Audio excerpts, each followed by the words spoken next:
Once a gal was dreamy, Dobie. Once a gal was creamy, Dobie. Once a gal to call his own.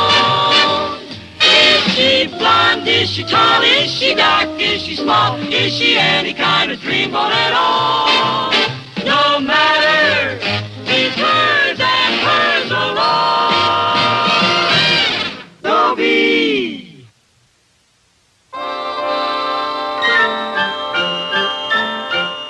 Merry Christmas. So why ain't I married? I'll tell you why. Because of all the times of the year, Christmas is the time when a family should be at home, together. Well, we're not going to be at home together. I'm at home, Mom's at home, my brother Davey's at home, but Dad isn't. Get out of here, all of you! Get out! Hey, shut up. What are you trying to do, louse up the Christmas Day dinner? Don't say that word. Dinner? Christmas. You said it. Now bite my tongue out. Good. As long as you don't do anything to louse up those people bringing over that turkey dinner tomorrow. I don't want a turkey dinner tomorrow. Well, I do. Why do you think I get myself arrested on a Christmas Eve? It ain't easy to get arrested on a Christmas Eve. Knock it off, will you? All I can say is I went to a lot of trouble for this, so don't you do anything to louse it up or I'll... You what? You what? Yeah. Here. What's going on here? What's going on here? I saw you, Gillis. You were out of your cell. Now, wasn't it nice? Come on now. Why don't you stay out? Go away. Gillis, be reasonable. We've been reasonable, haven't we? Answer me that, haven't we been reasonable? I told you before, I am staying in here until Christmas is over. Gillis, for the last time, we'll take you home. I'll take you home. In my own car. The official one. I'll even let you blow the siren. Gillis, please, let us take you out of... Will you shut up? I'm sorry. This man's got me half out of my mind. As a matter of fact, he's got the whole city administration half out of his mind. If the city administration had half a mind to get out of, I wouldn't be in here, but I'm in here, and here I stay. Hey, this guy's gonna do us out of a Christmas dinner. Chief. Oh, Judge, I'm glad you got here. I'm afraid this Gillis has got us licked. He may have us all licked. The Daily News is writing a story about me, calling me the world's meanest judge, because I threw Gillis in jail on Christmas Eve. But Gillis deserved it. The Daily News is just playing politics. Yeah, the kind of politics that can get us out of office next election. Now, look, let me handle Gillis. I'm going to take care of him, see? I'll get down on both knees to him if I have to. Nice singing, folks. Keep it up. Come on. Hello, Mr. Gillis. Good night, Judge. Glad to see you're in a better humor today, Mr. Gillis. Don't kid yourself about my humor. All right, Mr. Gillis, if that's the way you feel, stay mad. That's your privilege. Well, I'm not going to get mad. No, sirree. I said if that's the way you feel. Will you shut up? Voters. Oh, no. I'm sorry. I didn't mean that. Sing deck the bells. Gillis, you're a bad influence in this jail. You want to add 10 days to my sentence? You have no sentence. I'm revoking it. I'm revoking your revoking. If you don't get out of here, you're in contempt of court. I am not in court. But I am the court. I am in contempt. Gillis, be reasonable. Look at it this way. You're not really mad at me. No? Well, the chief here. No. You're really mad at Christmas. No. What was that? I am not mad at Christmas. I am mad at people. People? People at Christmas. Yes, I know what you mean. I'll admit that when you came into my court yesterday, a little mad at people at Christmas, well, I was a little mad at people at Christmas, too. And I dealt with you a little severely. A little too severely.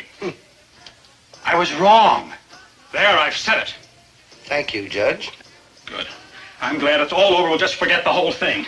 You forget the whole thing. I'll stay here. Oh, but Gillis, you can't stay here in this bare cell till Christmas is over. Why think of your family. I am. Good. That's why I'm staying here.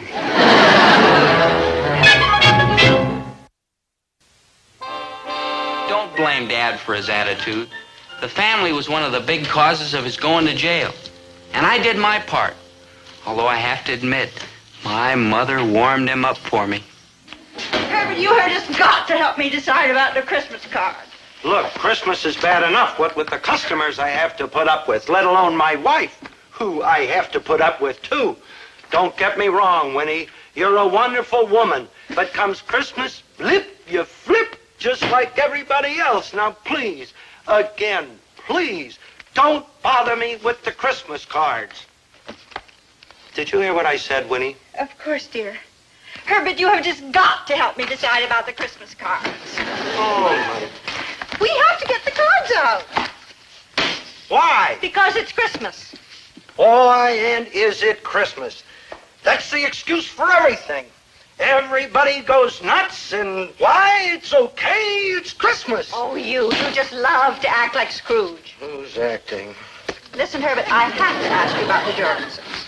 You asked me about the Jorgensons yesterday. I did? What did I ask you about them? You asked me whether we should send them a Christmas card. Really? And what did you say? I don't remember. You said they owe us a 3 months bill. All right, so that's what I said. But did you say to send them a card or not to send them a card? I said not to send them a card. Oh, all right. But then, if we sent them one, it might remind them about the bill. Then send them one. Make them feel guilty. Merry Christmas. Does that mean yes or no? I said send them a card. Oh, all right. But then 3 months is an awfully long time for them to owe us. Goodness, they might think we didn't mind. Then don't send them one. Okay. But then, Herbert, it is Christmas. Then send them one. Goodness, I only said it's Christmas. I know it's Christmas, and how do I know it's Christmas? Because my wife can't send out one Christmas card without calling a top summit conference.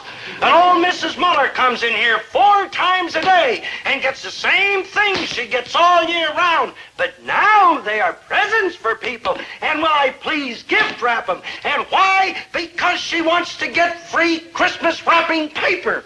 Well, would do that? No, you don't. This is a salami.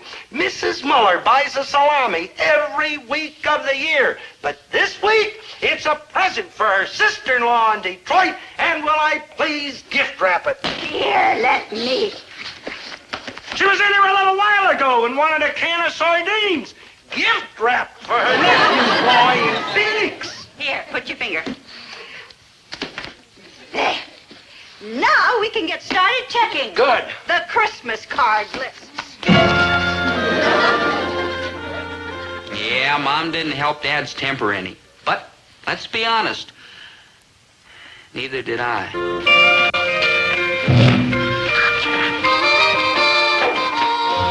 Yes, it's me, Dad. Ready, willing, and able. Yes, sir. Now, don't thank me. No, not yet, Dad. Wait till I put in a full day's work. And don't thank me even then. It's just my duty. After all, there's no school. I should help out.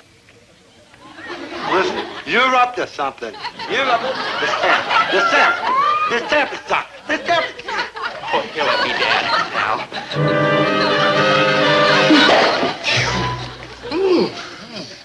It's funny. I don't see how it could stick to a moist surface. My tongue happens to be a dry surface. I've licked over 2,000 of those things.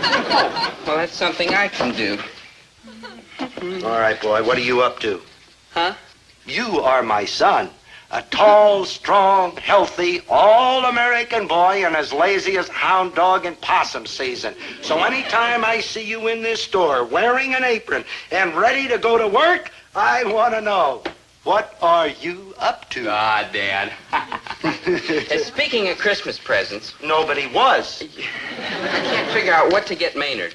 I have a suggestion, but how you going to hang a bath on a Christmas tree? No, seriously, Dad, what's really bugging me is what to get Mom. What are you giving her?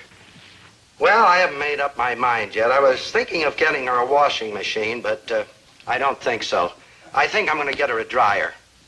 A clothes dryer? Yeah, she needs that more than she does a washing machine. After all, her scrub board's only 6 months old. Dad, listen. Don't argue with me, boy. I remember distinctly. I got it for her last August, for her birthday. Dad, you don't understand women. True, an understatement, but basically true. Of course, I know a little about them, or you wouldn't be standing there. Well, I think you ought to get her something to remind her she's a woman. I have ways. You know, I mean, get her something gay, glamorous, frivolous. I already did. You.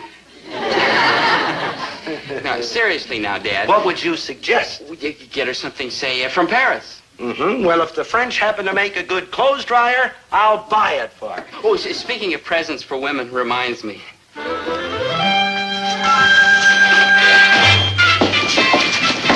No, you don't. That's $5. I need it. I knew what you were up to. You ruined my romance. I promised my girl. She'd have given it to me eventually anyway, Dad. Not until Christmas morning. Okay, if you want it now, take it. But, Merry Christmas. Ah, Dad, I know you. You're just a warm-hearted, generous, affectionate softy. Yeah, and you're just consistent. A bum, but a consistent bum. Can't you just pretend to work a little? Oh, I'd love to, Dad, but I've got to go to the post office and order my girl's present. The post office? What are you giving her, stamps? No, I'm giving her a home study course in baton twirling. What? It comes in the mail. It teaches her all about baton twirling. You had the nerve to criticize me and the present I was going to give your mother, and you are going to give some girl a home course in baton twirling? It's what she wants. Well, a dryer is what your mother wants. You're not going to do it. Well, there's nothing wrong. Oh, there isn't? I've seen those drum majorettes with their shorts up to there. Well, that's nothing. It's practically nothing. Well, I promised her. I'm only making the first payment. I promised. This is the only girl I ever really loved. You may be ruining the whole future of she who may become your daughter-in-law. That does it. I'm not going to have any baton twirler for a daughter-in-law. Okay. Okay. But when they strap you in that jacket, don't tell them I'm your father. Bye, Dad. I got to kill that boy. I just got to. Well, that was my contribution, I'm sorry to say. And on top of me, my brother Davy, home from college, he really gave Dad a shock. You mean you don't want any Christmas money? That's right, Dad. Not a single red cent. I don't have a girl to give a present to, and I'm spending my whole vacation with Randy Macon. Randy Macon. Is that the Macons of Macon Falls? Yes, old Dad, we go first class. Yeah, you meet some pretty fancy guys up Nothing there at too college. good for the son of Herbert T. Gillis. That's right. Well, you certainly won't need dough up there. Those people got money they haven't even counted yet. Those old the big estate, dollars. the mill, the foundry, the whole town. No coach flight, strictly extra What's the fare. matter? Something wrong with your arm? Dad, that's the way we were in the college. Well, don't you think you ought to have a couple bucks in your pocket anyway? What for, Dad? They won't let me spend a dime. Oh, you're a good boy, Davy, and a comfort to your old man. Maybe I ought to have a little something to tip the servants. Sure. How about $3, $4? 50. Yeah, you got to tip the... 50? Yeah, the butler, the chauffeur, the upstairs maid. $50? Dad, you don't want people saying the son of Herbert T. Gillis is chintzy. Let him say $50 for tips? Yeah, like I said, the butler, the chauffeur... I know, the attic maid, the cellar maid, the doorman, the stable boy. You sure they don't have their own private chimney sweep? Funny, Dad. Not $50, funny. Oh, Dad, I know you. You're nothing but a generous, warm-hearted, affectionate old softy. Yeah, and I've heard that, too. Okay. Here, from your generous, warm-hearted, affectionate, old softy, soft-headed dad. Thank you, Dad. Incidentally, if that butler gets out of line, give me a call. For tips like that, I'll buttle all over the joint. You kill me. I could always swear he asked me to.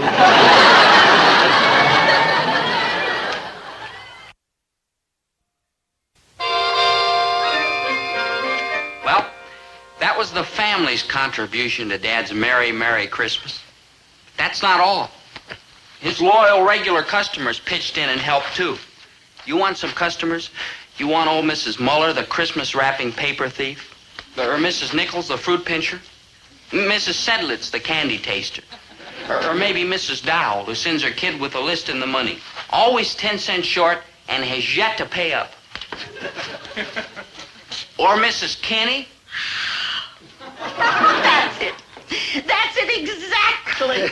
I'm sorry it took so long, Mrs. Kenny, but the wholesaler didn't have anything like it in stock, and I had to have it made special. Oh, thank you so much, Mr. Gillis. Charles will be so pleased. Your little boy? No, my husband. Your husband. Oh, he's going to give it to the kids, huh? This is for Charles. You see, I got him one 32 years ago for our first married Christmas. And this will be such a nice surprise. Oh, I think it was so sweet of you to go to all that trouble. Oh, glad to do it. Man, here it is. No. I can't hide a thing around that house at Christmas time. That's right. Kids will snoop out anything. No, Charles. Your husband? You know what I always say? I always say that a man is just a fat, bald boy. So you keep the cane and deliver it on Christmas Eve. But you better make it after 11 o'clock. After 11 o'clock at night on Christmas Eve? Charles always stays up for the late news. All right, Mrs. Kenny, and I'll just put the $3 on your bill.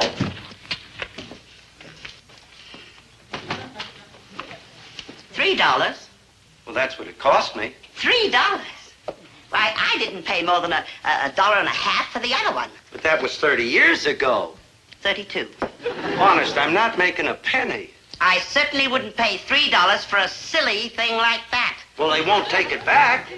Well, it's going to spoil my entire Christmas. No, you wouldn't want to do that. What am I going to do with it? Sell it. To who? Anybody would want a nice thing like that for a dollar and a half.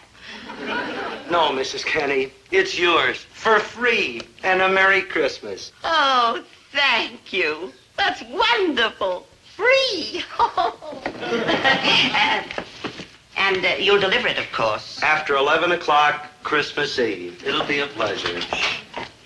You know, I think the wrapping could be nicer. Well,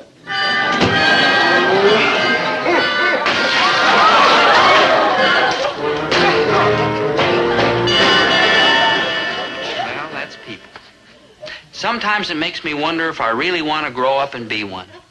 Dad says a small business isn't called small because of the amount of business you do, but because of the people you do it with.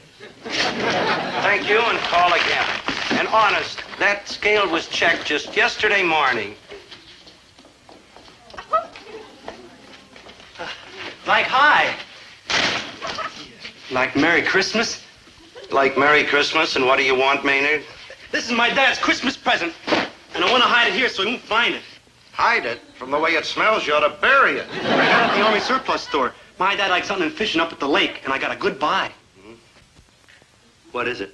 It's one of those self-inflating rubber life rafts. You know, when a plane like went down at sea, they threw this out, pulled the cord, and... Oh, my dad will love it. $4.95. Will you hide it for me? Like, please? I better hide it, or the health department will be after me. Thanks. Oh, I gotta warn you about one thing.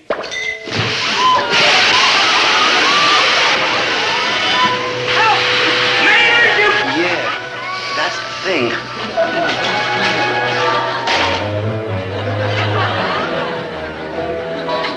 Well, you'd think that'd be enough to flip anybody. But Dad bore up, bravely, finally. At least until Mrs. Lapping. Oh, hello, Mrs. Lapping. I'll be with you in a minute. I got a rush order to get out here. I promised to fill it right away. Well, it seems the customer who's here should get the consideration of one who asked you to deliver. All right, Mrs. Lapping, is there something I can get you right away? What is it? It's my cousin Pearl. Huh? My cousin Pearl. You should know her. She visited me once in 45. Oh, yeah, it's very nice. What is it you want?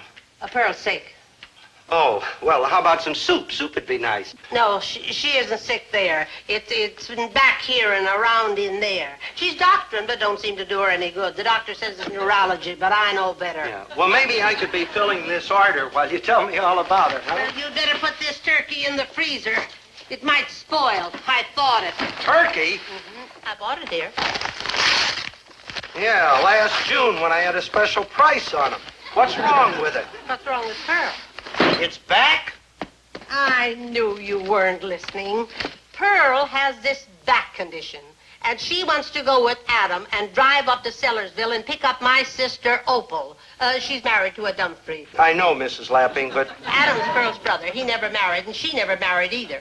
I see. And that's what's wrong with her back. I know. She's always waiting on that man hand and foot. He's so lazy, why, he wouldn't turn his hand a mite. I know, Mrs. Lapping, but... And that's why I'm returning the turkey. And that's what I don't understand. Won't listen, will you? Because of Pearl's back condition, they are not coming to my house for Christmas dinner. We are going there. But you can't refreeze a turkey. I know that. That's why I'm returning it. But I can't refreeze it either. I bought it here. I know you did, and you paid for it, and it is yours. I just returned it. What am I gonna do with it? It's your turkey. No, it's not. Well, you can sell it to somebody. No, I can't. You can. If you were more cooperative, people would come in and you cook. What I mean is that everybody already has their turkey. Is that my fault? Is Cousin Pearl's back my fault? It's Adam's fault. I told you before that. You just won't listen, will you? I bought it here. All right, Mrs. Lapping, all right. You know you can sell it easy. Maybe. You've known that all along. 18 3/4, and the price last June was 49 cents a pound. Here it is, all figured up. Yeah. Hey, just a minute. You got this figured at 69 cents a pound. That's what it is. That's what they are now, but they were 49 in June. I can take you outside and show you a sign in your window that says turkey 69 cents a pound. That is what they are now. Well, now is when I'm returning it. But you can't expect me to give you more than you paid. I bought it here. For 49 cents a pound, and you can't expect me to give you 69. Well, I've been keeping it in my refrigerator all the time. I know, Mrs. Lapping. And with all that electricity. Yes, Mrs. Lapping. And you'll sell it for 69. Wanting to give me 49, while you're selling it for 69, making 2 profits. 2 profits? And at Christmas time, too. What? This is the time of the year when everyone should be their kindness. Take the whole flower. They're giving me my money. La, la, la, la, la. 'Tis the season to be jolly. Christmas cards, baton-twirling daughter-in-laws, life rafts, $50 for tips for the servants, gift-wrapped salami, and last year's turkeys. Merry Christmas! No. Police! Help! Gillis, I don't care what they put in the papers. I'm tired of babying you around. If you had kept your mouth shut in court yesterday, the charges against you would have been dropped. But no, you had to be a loudmouth. Well, the judge was right when he sentenced you for contempt. Thank you. And now you're being stubborn. You're going to stay here in this jail till Christmas is over. Well, I'm glad. You don't deserve to be out with decent people on Christmas. My sentiments exactly. And I've got better things to do at 11 o'clock Christmas Eve. Good night, sir.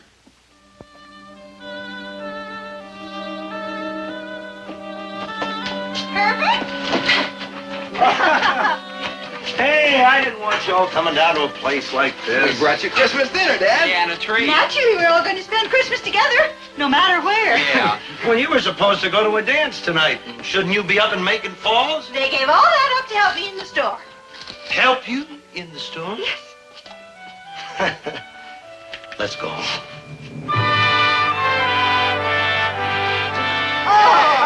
Hey, Merry Christmas, huh? Yeah. Hey, listen. Christmas carols. Shall we invite them in for coffee? Yes. Okay. Tis the season to be jolly, fa la la la la la la la la. Don we now our gay apparel, fa la la la la la la la. Sing an ancient Christmas carol, fa la la la la la la la.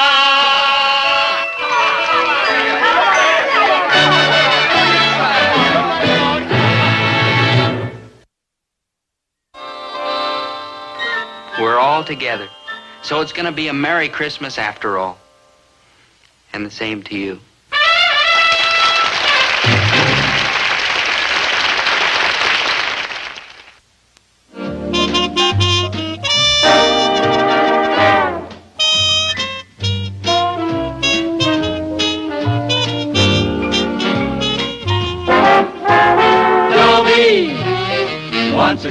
dreamy. Dobie wants a gal who's creamy. Dobie wants a gal to call his own. Is she blonde? Is she tall? Is she dark? Is she small? Is she any kind of dreamboat at all? No matter, he's hers and hers alone. 'Cause Dobie has to have a girl to call his own. Wants a gal who's dreamy. Dobie wants a gal who's creamy. Dobie wants a gal to call his own. Is she blonde? Is she tall? Is she dark? Is she small? Is she any kind of dreamboat at all? No matter, he's hers and hers alone. Dobie.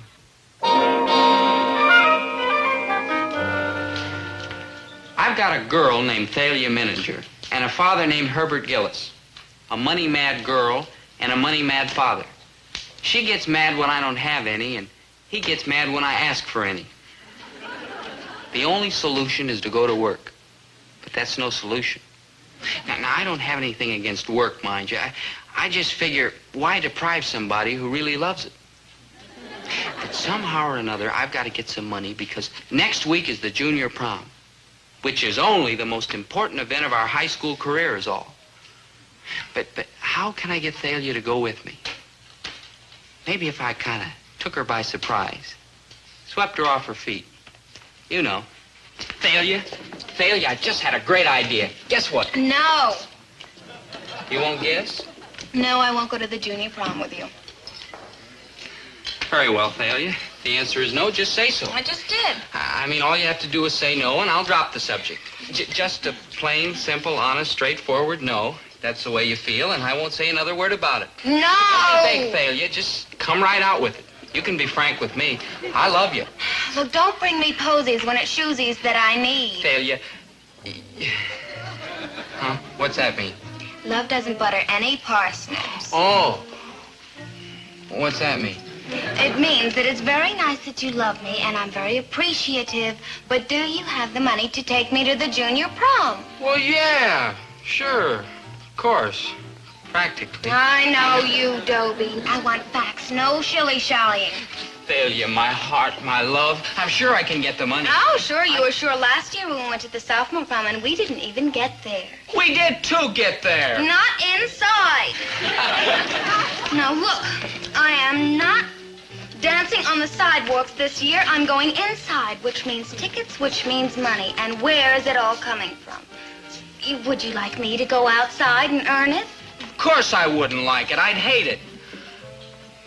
What'd you have in mind? You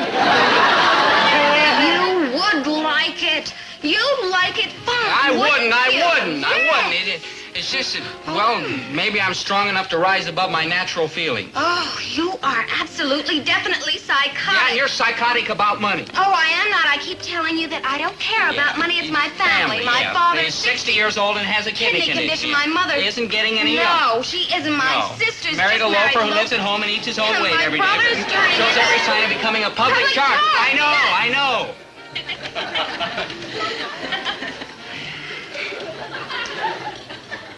Tell me this. Have you already got a date for the junior prom? Well, no. Getting kind of late, isn't it? Is it? Where are you going to get a date this late?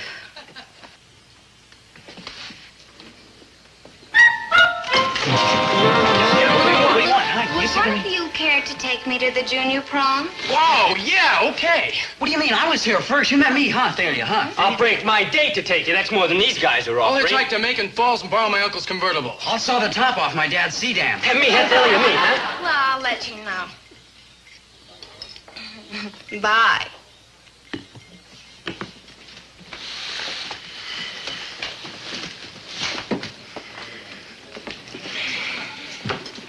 All right, Thalia, okay. You proved your point. You can go to the prom with any fella you want. So why are you picking on me? I'll tell you why, Thalia Menninger. Because deep down in that greedy, grubby little heart of yours, you've got a soft spot for me. Oh, I guess so, but I'm trying to kick it. Yeah, and you're making it, too. All right. A 2-day option I'll give you. A 2-day whatchin? I'll give you 2 days to get the money if you don't show it to me in that time, in cash. No box tops, no bottles for refunds, but cold, hard cash. I'll give you the day. Oh, boy, Thalia, thank you. How much cold, hard cash? Well, it's $3 for the tickets. Yeah. $3 for extras. $3 for extras? Well, I have to have a corsage. Oh, of course, my lamb. Delivered. Delivered? Oh, I'd rather place it in your lovely hands myself, my love. Oh, no, delivered. Now, why is that so important? Because I know you, and otherwise you'll go to the florist at closing time and cry him out of some withered old leftovers. I wouldn't.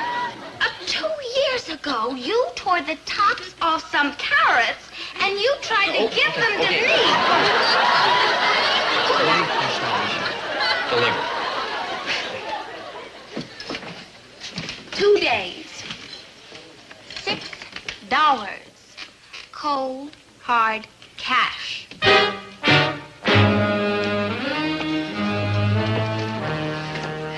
don't know how cold they'll be, but they're sure gonna be hard. A fine success high, and you shouldn't be here in the store working. You should be home working. Oh, anyway, Dobie should be doing this. Now, dear, he'll be here any minute now. He's probably getting a book at the library. Library? The only book he wants to get his hands on is my bank book. Dobie's not lazy. Why, I bet he's no different than you were at his age. Handsome, full of dreams, and today you're a success, in my eyes. What are you thinking about? You're low on frozen soups. Hey, that reminds me of an item I think would sell real good. Of course, Dobie will have to help me, see? Now, he just lays down here in the freezer. There's a great demand for frozen bum. Dobie Gillis, if you don't stop talking that way about your own... I'm sorry. Dobie's all right, I guess. It's just that I... Don't cry, please, Winnie. Well, maybe if you'd be nicer to him and not snap and bark and growl and snarl. I sound like a zoo.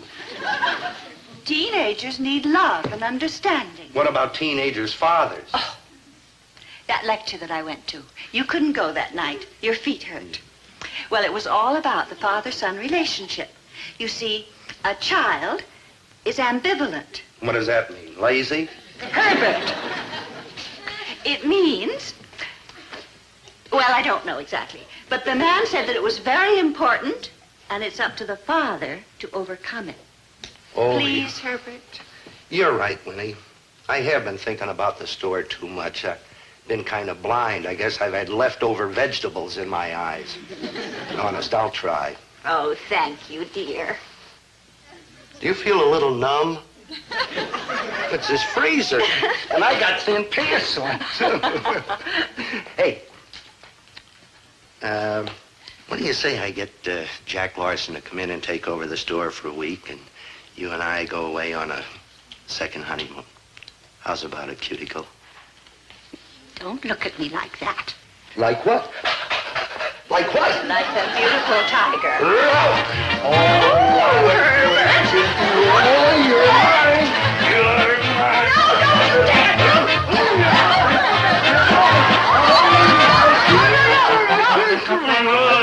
I got him, lady. I got him. Call the manager. Let go of me. I'm the manager.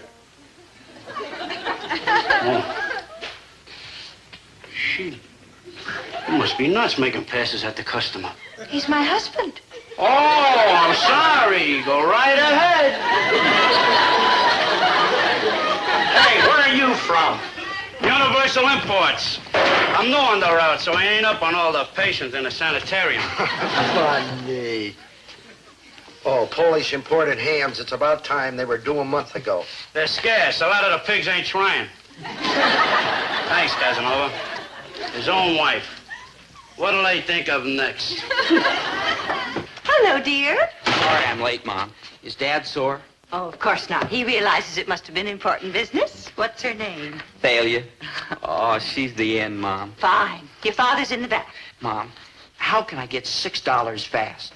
Fast? The junior prom. If I could take Thalia, I'd be set with her for life. $6? Maybe your father... Oh, no, he'd kill me if I asked him. I just asked Thalia. For $6? Oh, no, to go with me to the prom. She said it'd be unfair for her to say yes until I could show her I had the money. But why does she have to see the money? Well, because if she says yes to me and I wash out, she's stranded. Oh, she sounds very practical. Oh, she is. She even made suggestions how I could earn some money. Babysit for her aunt, wash her uncle's car, and she's giving me a week's option before she definitely decides to go with someone else. Boy, she's full of faith. I never owned $6. Maybe your father will help you. Surely you jest. Wait here. Here? Dobie's here. I'll go like the cash register. Remember your promise. Love, understanding, companionship. Please? Okay, Winnie, I'll do my best.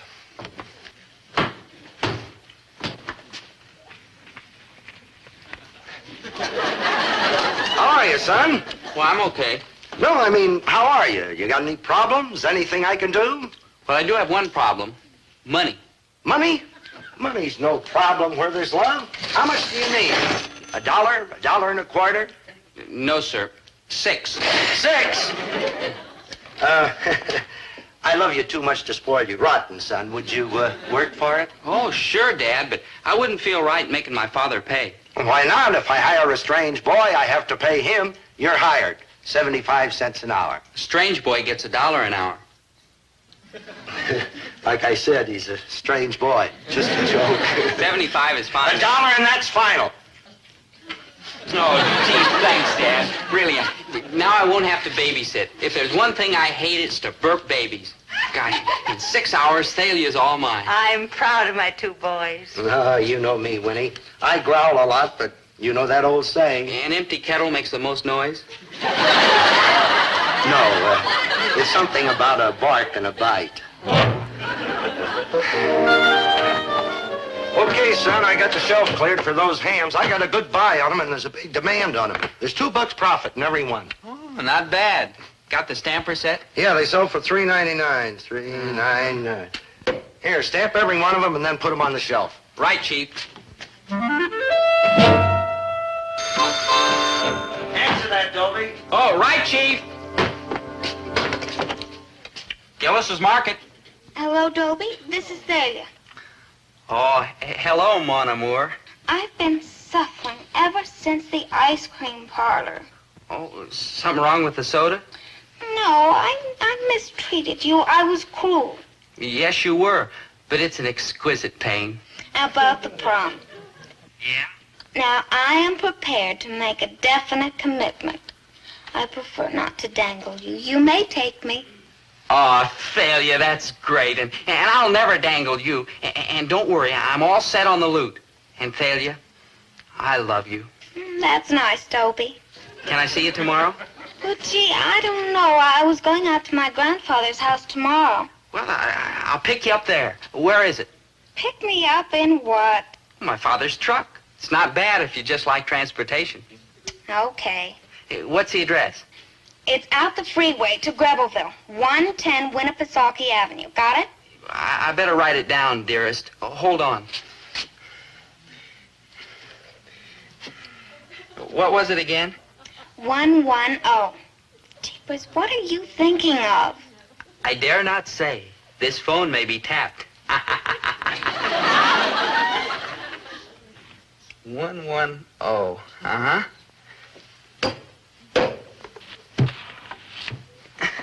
110, right? Check. Now pick me up tomorrow, say 4:30-ish. Until then, Thalia. Goodbye. Yeah, arrivederci, meine Bublitsky. Yeah.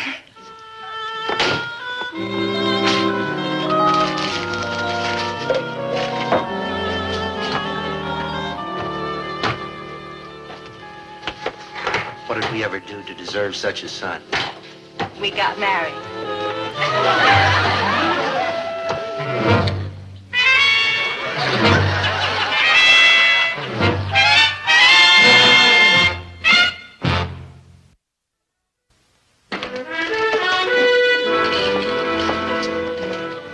those imported hams? Yes, Thalia.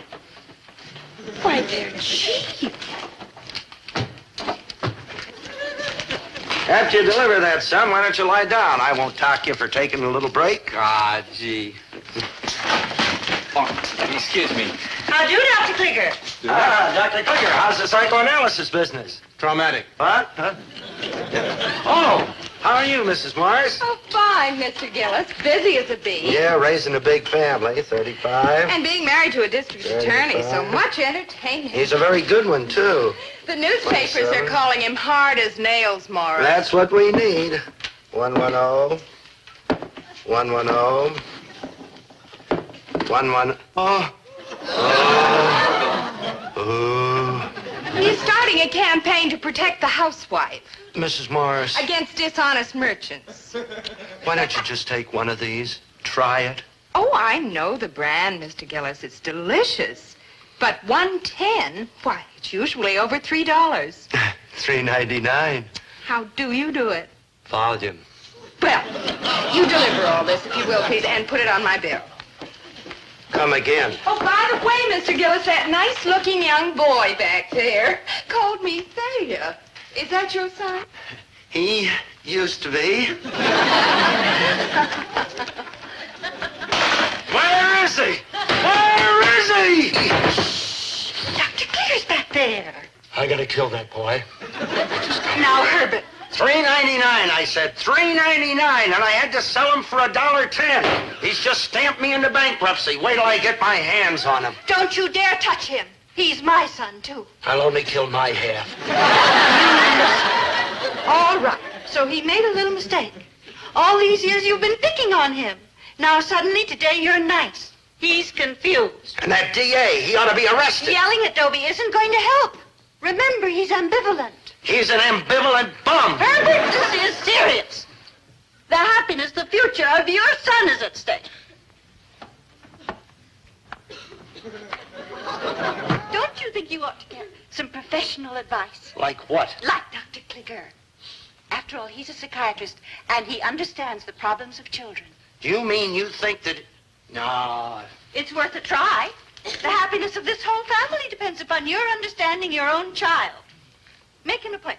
Go to his office. His office? Those guys charge a fortune. Why go to his office when I can get it here for free? Anything I can do to help, Doctor? No, thanks. I'm doing fine, thank you. Nice day, isn't it? Keep one is adjusted to it. Here, when he checked these things out. I guess that's kind of interesting work you do, huh, Doctor? Well, I enjoy it. Say, I heard of a case recently. A Lulu. Now, I don't know the people personally, you understand, but a 17-year-old boy. Uh-huh. He's driving his father nuts. Disturbing the father. In what way? Every way. What's the cure? Impossible to tell without a great many more facts. Many possibilities. The psyche is a mysterious, uncharted wilderness, full of drives, fears, frustrations. Personally, I think the kid hates his father, else why would he try to destroy him? Oh, he may think he hates his father. Resentment of his father's more important place in the adult world. Jealousy of the father-mother relationship. Not unusual. So, what's the cure? Well, who knows? Occasionally, if a child voices hatred, actually admits it without shame, it often helps, removes guilt from the boy. Do you mean to say if I get Dobie to admit, that is, if this father gets this kid to admit that he hates him, that'll solve everything? Quite possibly. At least it's worth a try. But how are you going to get a kid to admit he hates his father, especially when the kid's a coward? That is the goal of psychotherapy. Keeping the boy on the couch until he admits it. Thanks, Doc. That'll be $20.75, Doctor. Here's the 75 cents. That makes us even. Huh? My fee for professional consultation is $20. Professional consult? We were just gabbing. That's my business, gabbing. You sell groceries, I sell 30 years of research. Goodbye. You and your ideas.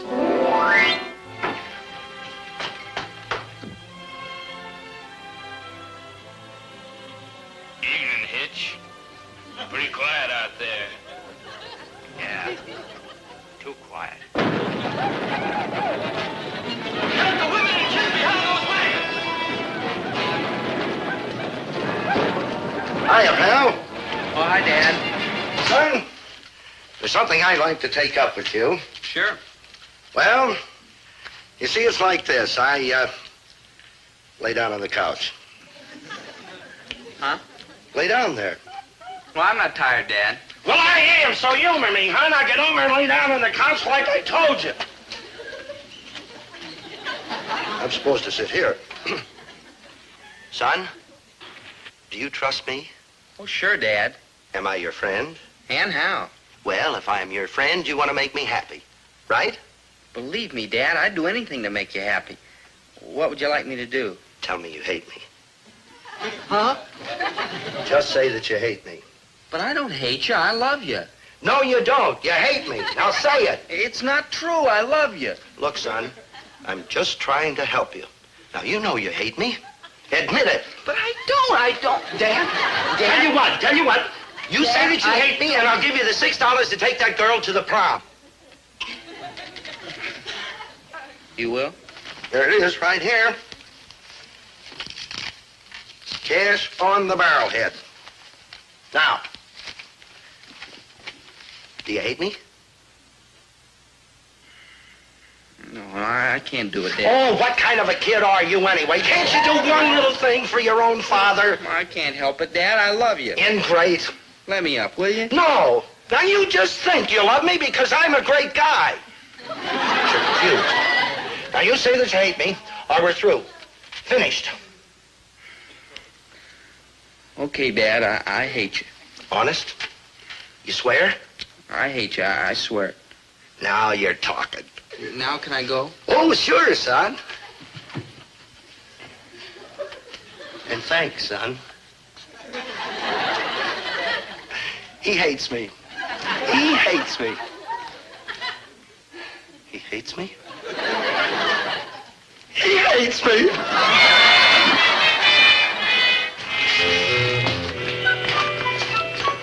Oh, hi, Dad.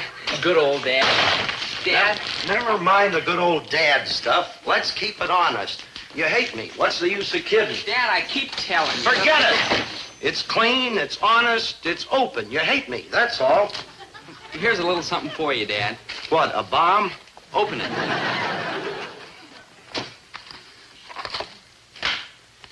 What's this for? It's not Father's Day. It ain't my birthday. I just happened to see it downtown, and I thought it'd look nice with your blue suit. All right, the truth. What did you do? Wreck the car, flunk out of school, what? Nothing, Dad. I just felt like buying you a tie. Where'd you get the money? Out of the cash register, huh? How much did you take? 10, 20, 50? Out with it. Oh, what's the use? Oh, I'm wise to your tricks, mister. You gotta get up pretty early in the morning to put one over on Herbert T. Gillis. Mr. Gillis, Oh, hello, Thalia.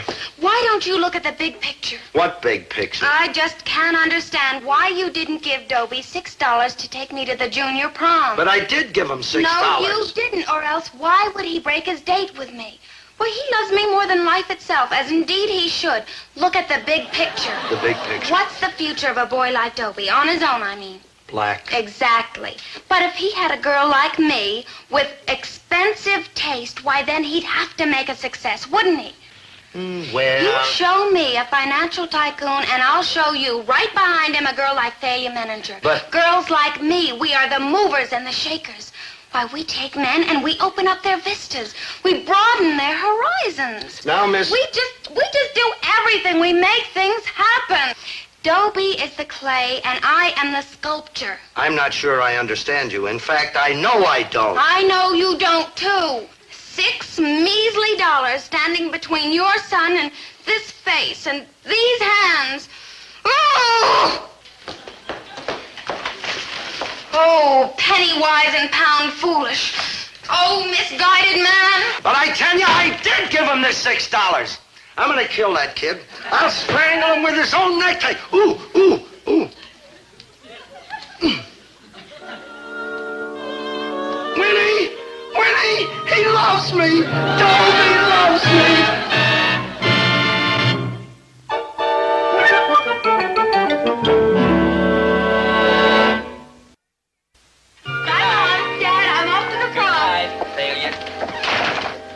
you look so beautiful. Oh, thank you. You look very nice, too. I love that tie. It's my father's. He let me wear it. It's very nice. Here's your corsage. Oh, I've already got one. From who? Your father sent it to me. Oh. You know, he's not such a bad guy. For a father, I mean. Come, madame. Your carriage awaits.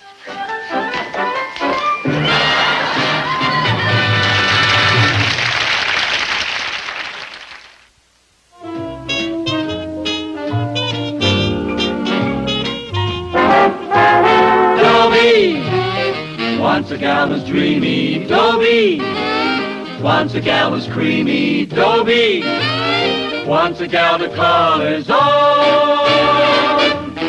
Is she blonde? Is she tall? Is she dark? Is she small? Is she any kind of dream one at all? No matter, he's hers and hers alone. 'Cause Dobie has to have a girl to call his own.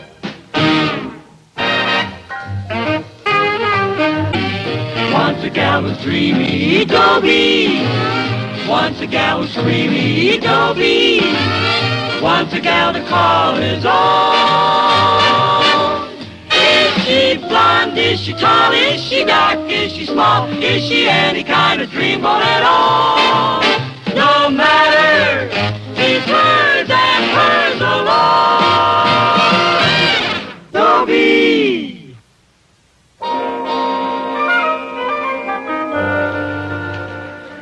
I'm Mr. Gillis' son, Dobie, and I want to go on record as saying Mr. Gillis is a nice man, as fathers go. The thing is, fathers can be very unreasonable.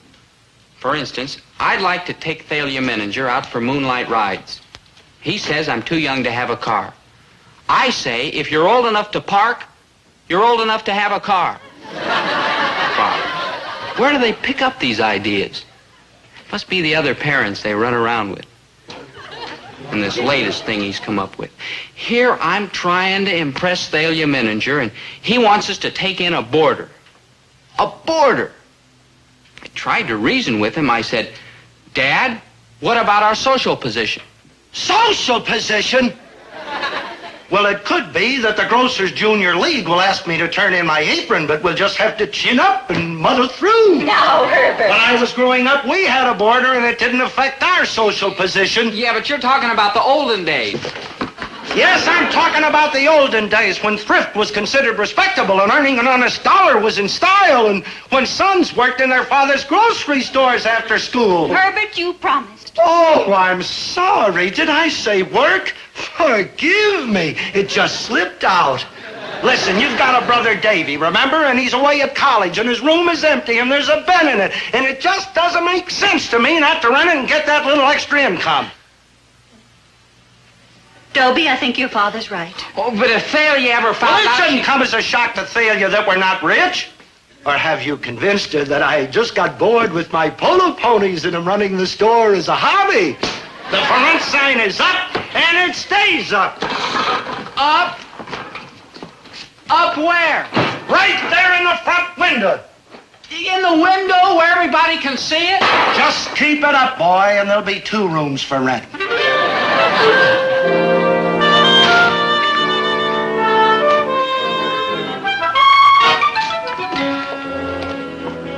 Hi, Dobie. Hi, Thalia. Yeah, just thought I'd rest. A little tired. Oh, did you rent the room yet? Huh? Did you rent the room? How'd you know? I saw the sign, silly. I walked past it a little while ago. Oh, well, let me explain. I think You it's see, a wonderful when I- idea. You do? I really do. It doesn't make any sense to let Davy's room go to waste when you Yeah. could get a little extra money every month. Yeah, that's why I talked my father into it. Believe me, it wasn't easy. Well, I'm glad to see that you're finally getting aggressive. Uh-huh. Money is Oh, very yes, important. yes, I know. Uh-huh. And this idea might mean a bigger allowance. Yeah, that's the way I figured it. Uh-huh. Then will you be my steady girl? I'll consider it. Yeah, well, keep in mind that this is only one of my ideas, you know. I've got a lot of schemes to get money. we might even be able to get married. Oh, you'd have to be able to afford a car. Oh, naturally. I couldn't think of marrying a man without a car. But where would you hang the just married sign?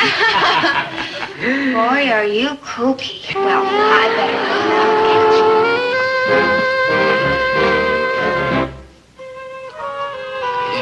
Excuse me, are you interested in the room? See. Oh, well, come on, I'll show it to you. It's in our home upstairs. This is my father's store. Oh, well, the location will be perfect. I will be going to Central High School. Oh, I go to Central. My name's Dobie Gillis. Charmed. I'm Carlos Romero. Come on.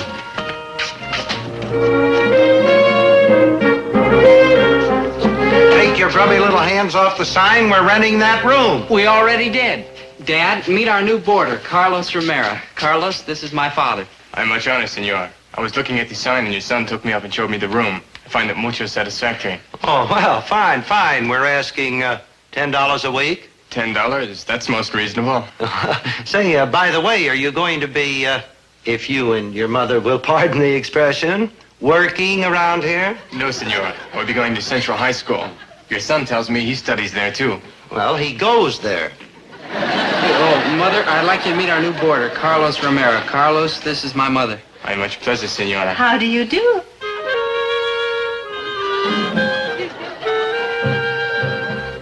It is difficult to believe that one so young could have a son Dobie's age. My, how sweet. I'd like to pay my rent in advance. Oh, he couldn't think of taking any money. You know, Carlos is from Buenos Aires, and his father's a general. A general? Generalissimo Sebastian Romero. Yeah, that's it. Yeah, he's here as a military observer for those maneuvers they're having out at the Army base. Well, it's an honor to have you staying with us. The honor is mine. I was planning to stay at a hotel, but then I thought my first visit to this country, what better way to learn about America than to live with an American family? And he picked us. We were the ones with the for rent sign. It is all right. May I get my bags and move in this afternoon to them? Of course. Yeah, I'll help you. And we can drop by the malt shop and meet some of the gang. Thank you. I would like to.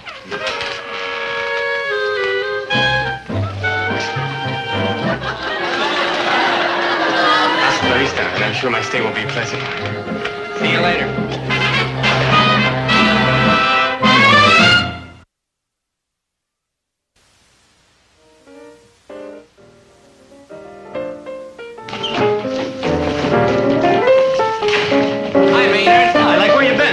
I'd like you to meet Carlos Romero. Crazy, man. Flip 5. Carlos is going to room at our house. Oh, solid, Daddy-o. And he got the shacks with Dobie's like way up there'sville. This is his first visit to America. Groovy. What country you from? Argentina. What country are you from? We're not even sure what planet. You want a soda? All right. Hey, he's new. Where's he been hiding? Boy, if he's on the menu, that's for me. Hi, Dobie. Oh, hi, Thalia. I'd like you to meet our new boarder, Carlos Romero. This is Thalia Menninger, Pamela Knight, Mary Ann Hathaway. Hi. Charmed. Delighted. Pleasure. Hey, dig this cat. He thinks they like popsicles. The kissing of the lovely senorita's hand is the custom where I come from, Buenos Aires. Buenos Aires? Why, our class just did a report on Argentina. Yes, it was discovered by Juan Diaz de Solis. It has a democratic form of government, and voting is compulsory. Its chief exports are meat and cattle. The monetary unit of Argentina is the peso. 5.56 pesos is equivalent to $1. I hear it's a beautiful country. See, a most beautiful country. The green valleys, the picturesque mountain trails of the Misiones Range. The Misiones Range is also noted for its vast deposits of silver and gold. Buenos Aires is unsurpassed in its architectural beauty. It is true. The historic cathedrals, the classic elegance of the Cologne Theater, the majestic Plaza del Congreso. Oh, not to mention the breathtaking beauty of Argentina's first national bank. Have you ever visited the bank? See, many times. My father, the Generalissimo, is one of its directors. A bank director? General? Oh, how nice. Carlos, we'd better go get your luggage. About a little bit. We have not even had our soda. I don't think it's a good idea carrying bags on a full stomach. Adios, senor. This has been mucho charming. A substitution. Maynard now kissing for Carlos.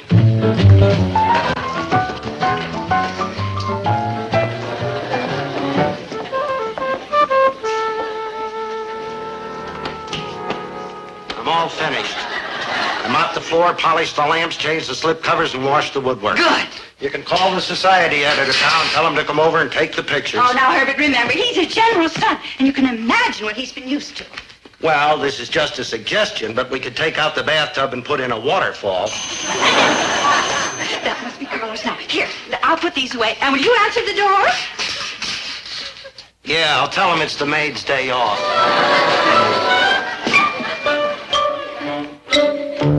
Simpson Rug Company. You made a mistake. We didn't order any rug. Look, will you sign here, please? I ordered it. It's for Carlos' room. Thank you, lady.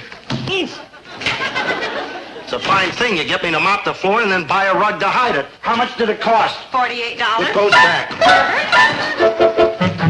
You know perfectly well that we've been talking about buying a rug for Davy's room. But Davy's away at college. Yes, but his room is still here. Oh, that must be them. $48. Hello, Dobie. Hi, Mom. And Carlos, welcome to your new home. Gracias. I'll help you put your things away. That is most kind of you. Hi, Carlos. Herbert, will you get that, please? $48 for... Green and Blackstone's. Wait! You got the wrong address. Robert Gillis? We moved. Those must be the new drapes. New drapes. Listen, Winnie, you can't... Now, listen,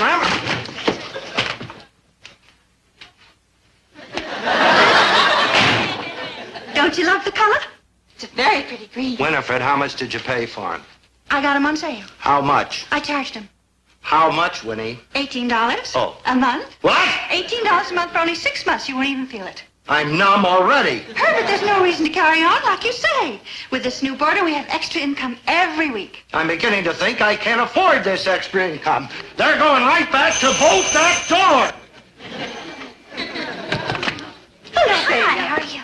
Hello, Mr. Gillis. Anything wrong? You look kind of green. I'm trying to blend in with the new drapes. Well, I hope you're better soon.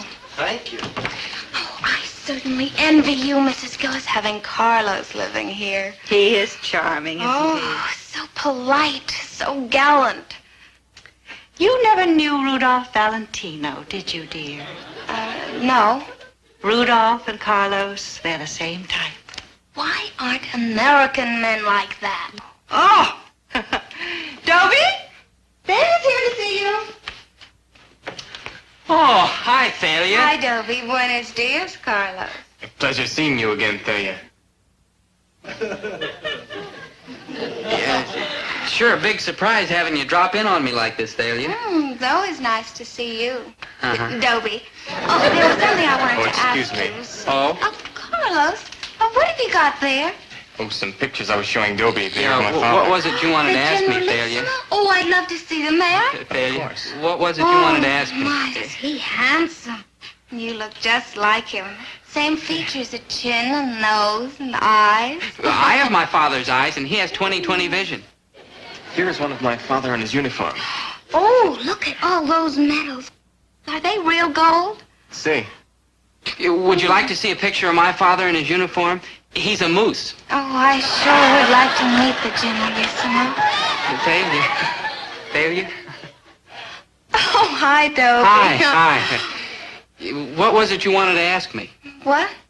Ask me, you came here. Oh, yes, about tonight. Yeah. Would you like it if we went out? Oh, I sure We would. could make it a foursome and show Carlos Yeah, around say, that's a town good a little bit. idea. Say, I wonder who we ought to get. Pamela, Marianne? Well, you can bring anyone you like. I'm sure it'll be all right with us.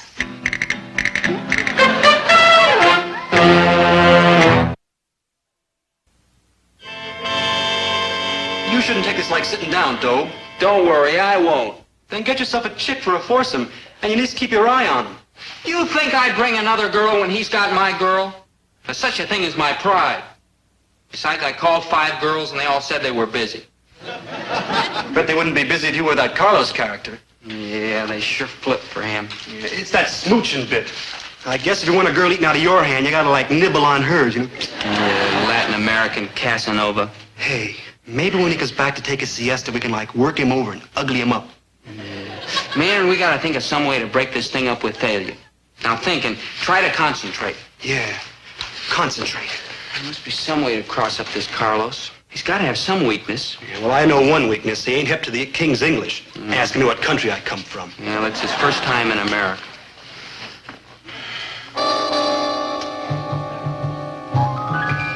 Wait a minute. English. He doesn't know the language too well, and tonight he'll be going out on his first date with an American girl. Maynard, I think it's only fitting and proper that we help him. Help him? Yeah.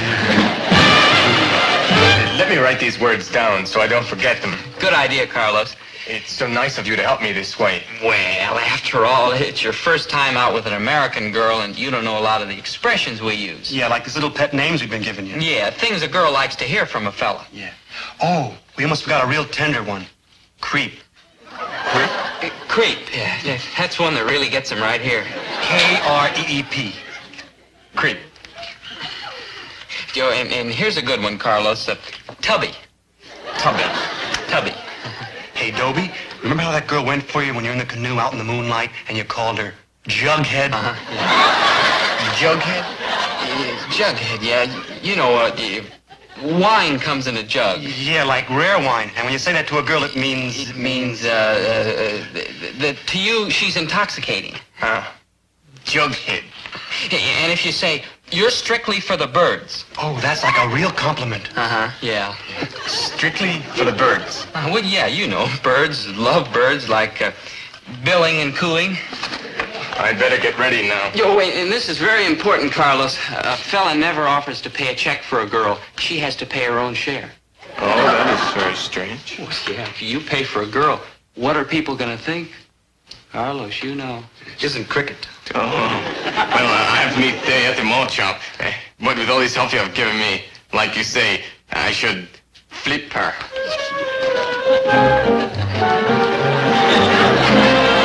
And there's a wonderful movie at the Bijou, The Monster That Devoured Cleveland. We could see that, and then we could, you've never seen our park. I could take you to that, and then we could come back here for a soda, and there are just lots of things to...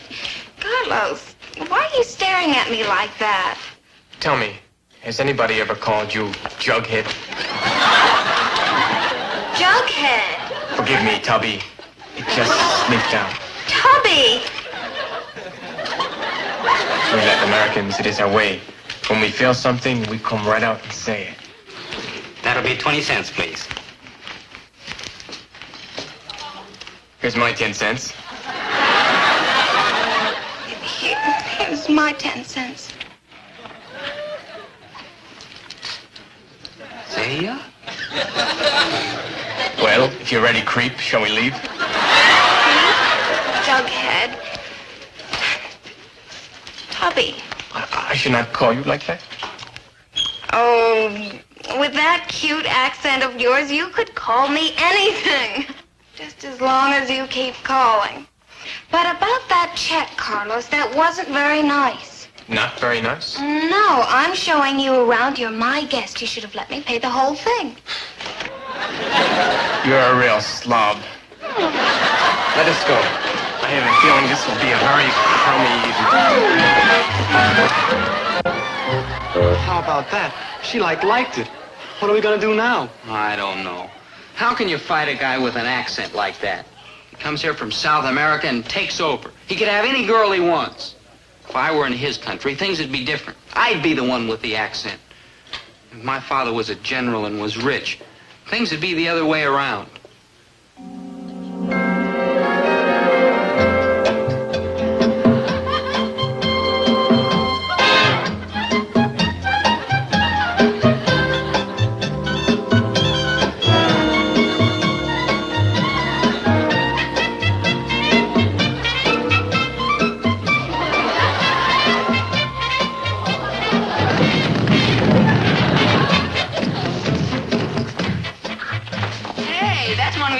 He's new around here. See, he looks like Americano muchacho. Oh, what a muchacho. Cha-cha-cha.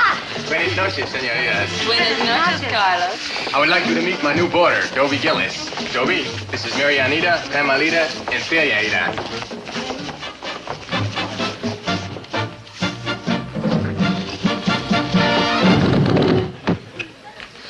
Oh, gracias.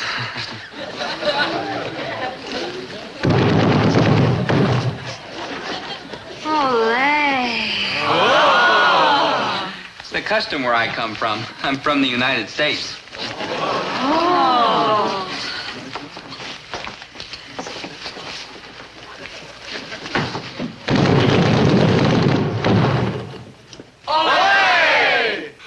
Yankee, don't go home. Don't worry, I won't. Oh, that kiss. It is like a kiss of fire. It sets my heart aflame. Dig that loco Americano. He's like a walking hot tamale. Oh, kiss me again. Well, you'll have to make an appointment. Let's see now. I can see you for a kiss a week from now. Yeah, be here at 3 o'clock, all puckered up. Oh, you have the cutest accent. He does not say kiss. He say kiss. Oh, say it again. Kiss. I don't mind if I do. Dig this hot tamale. Now he's on the flip side. Oh, my father. Hello, General Father. Your father is Generalissimo? Oh, so handsome. Harum. Oh, you look just like him. You have his nose, his chin, his eyes. And when he kicks off, I'll have his money. Oh, you've got such a cute accent. You do not say money. You say money. Yeah, say it again. Money. Oh. I'm glad you're back, Dobe. Been like out of this world. Yeah, Maynard, I've been out of this world. Oh. Did you see anybody I know?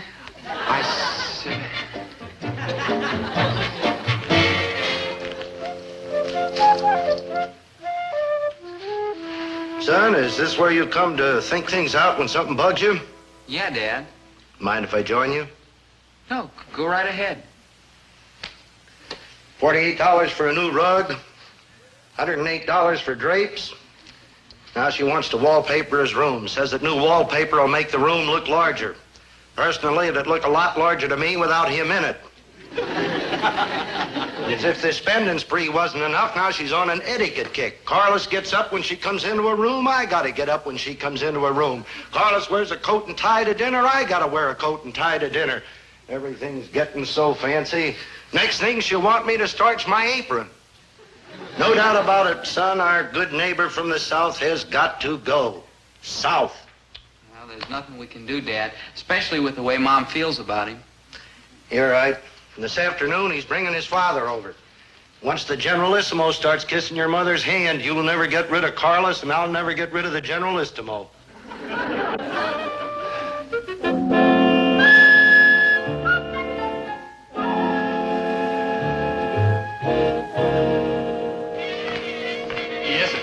Al Gillis store. Ah, qué bonito. Y ahora le enseño mi cuarto arriba y usted puede conocer a Mrs. Gillis. Sí.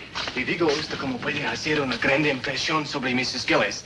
Las mujeres les gustan lo que llaman compliments.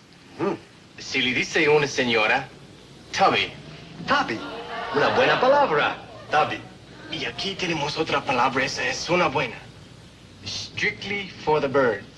Strictly for the birds. Una palabra musical. Strictly for the birds. That must be Carlos with his father. Oh, I hope he approves of our home.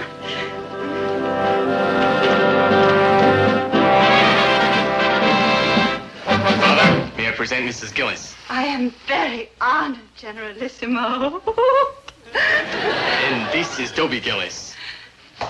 How do you do? My father has an appointment and can only stay a minute, but I wanted him to meet you and to see where I'm living. Oh, how nice. So this is my son's lodgings. Strictly for the birds.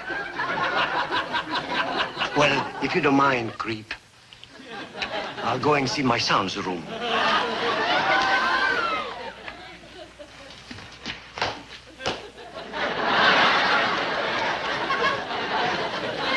Did you hear what he called me? Yeah, Mommy. Called you a creep. Creep? And did you hear what he said about our house? Yeah, he thinks it's strictly for the birds. Well, I've seen my son's room. Crummy. The whole house is crummy. And you are very crummy. Well, I must be going. Adios, jerk. Adios. Goodbye, blubber.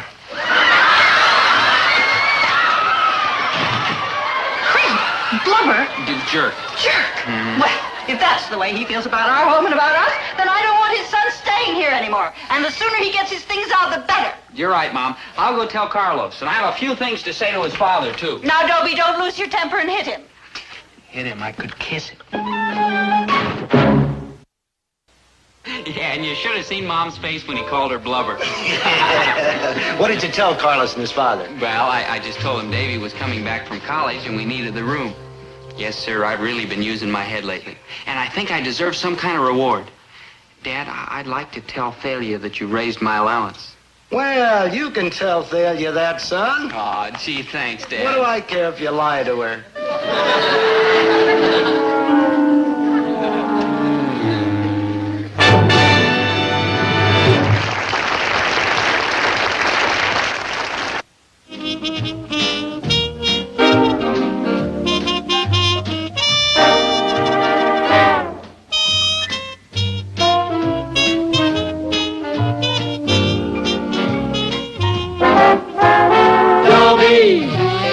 Once a gal was dreamy, Dobie. Once a gal was creamy, Dobie. Once a gal to call his own.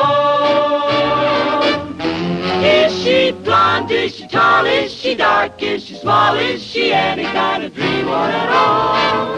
No matter, he's hers and hers alone. 'Cause Dobie has to have a girl to call his own.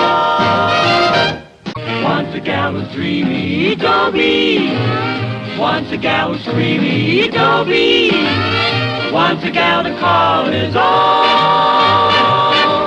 Is she blonde? Is she tall? Is she dark? Is she small? Is she any kind of dreamboat at all? No matter, it's hers and hers alone. Dobie. Boy, I don't get it. There's one word that can make me the happiest. Thalia, which stands for Thalia Mininger, the most beautiful, desirable, lovely, intelligent girl in the whole world. Just one word, Thalia. And the sun shines and the birds sing, and I feel like laughing at just nothing at all. Thalia. You see? As I was saying, I don't get it. Because there's also one word that can make me the unhappiest. The same word. Thalia.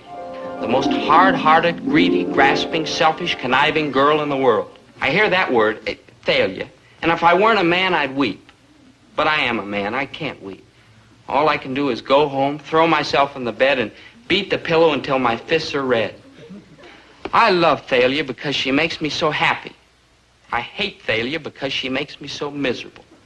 I'm the most happy, miserable man you ever saw. Thalia, you don't mind if I put one of my posters here, do you? Oh, you might as well. You've got them up every place else. Yes, 500 of them. The money means nothing, you know. The trouble with you, Milton, is that you have no confidence. Thalia, I hate false modesty. How can I lose the election? I'm handsome, cultured, debonair, attractive, manly. There's nobody running against me. Nobody? Of course not. Who would be so foolish? Well, why are you campaigning so hard, then? Why all these pictures? Because, Thalia, I'm in politics seriously. I owe it to my class. The junior class? The ruling class. Let's not mince words. There's no use trying to conceal it, am a member of the aristocracy. This, my dear, is not all beer and skittles. We aristocrats have our responsibilities, too. We must forget our pleasures and enter into politics. Otherwise, the country will be run by slimy opportunists who only enter politics to enrich themselves. So there's money in politics, huh? And I'm going to go a long way, Thalia. This junior class presidency is a mere beginning. Finger exercise, so to speak. I'm going onward and upward. You're going nowhere, Milton. I beg your pardon. You cannot win the election. And why, pray not? I'm handsome, cultured, debonair. You're attractive, manly. Exactly. That's my point. You're perfect. Oh, I wouldn't say that. However, you may be right. Yes, you're perfect. Too perfect. And people don't vote for perfect people. Oh? And what kind of people do people vote for? Well, they vote for people who act like people. I mean, the man that wins this election won't be perfect. He'll be kind of average and simple. Not too handsome, not too bright. You sent for me, Thalia? Dobie, darling Dobie. Huh? Milton, would you mind getting up so my friend Dobie can sit down? Me? I'm not sure that I understand. You mean you want me to get up so that That's it. Goodbye. to each his own? Maybe I shouldn't look a gift horse in the mouth, but why are you so happy to see Dobie, me? I have the most wonderful news for you. Oh, you'll go steady with me. Now, oh, now, Thalia, pay close Thalia. attention. You, Dobie Gillis, are going to run for the president of the junior class. Against him? Oh, you gotta be kidding. I'm perfectly serious. You're going to run against Milton for the junior class presidency, and you're going to win. Oh, no, I'm not making a fool out of myself. Nobody'd vote for Now, me. stop arguing with me. I'm smarter, sharper, brighter, and deeper than you'll ever be. True. And I tell you, the way I've got it figured, you can't lose. Oh, come on. You mean you're gonna be my campaign manager? Of course. And we'd be together all the time? Of course. I'll run. Nobody will vote for me, but I'll Oh, run. everybody will vote for you, and this is just the beginning. Yeah. Think junior class presidency. Yeah. Oh, look at the big picture. I just did, and that's why I'm not gonna win. Oh, you'll win. You know why? I swear I don't. Because you're a man of the people, and that's what people vote for, people. They do? And just think, a few years from now, city council. Me? And then mayor. Me? And then governor. And then senator. Oh. And then I do solemnly swear to uphold and defend the Constitution of the United States of America.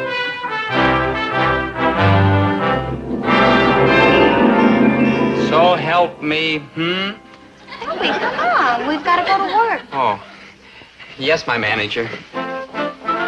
Yes, my power behind the throne.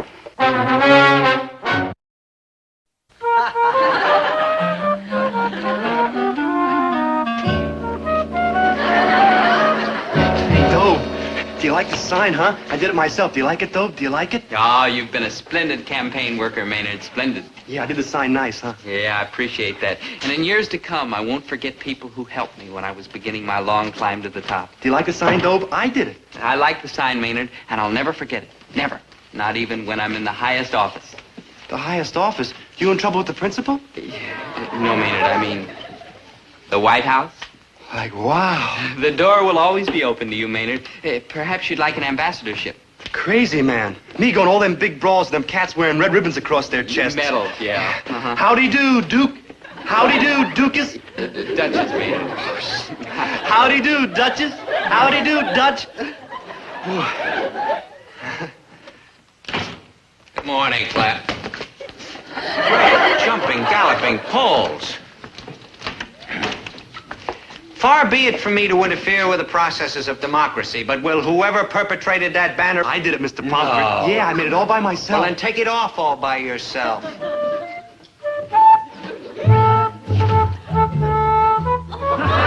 This, too, I assume, is your handiwork, Yes, sir. I'm Dobie's #1 helper. You're going to help him right into manual training school. And yourself, too, if you don't stop electioneering in this class. And now, my young unemployables, if we may turn from politics to literature, please open your books to page 281. My father wanted me to study air conditioning. But no, I wanted to shape young minds. Well, we live in hope. Perhaps someday I'll find a young mind. But enough of that. It's culture time. Milton Armitage, are you awake? Yes, sir. Bottom of the page, To a Skylark by Shelley. Please begin. Hail to thee, blithe spirit, bird thou never wert. Vote for Dobie Gillis.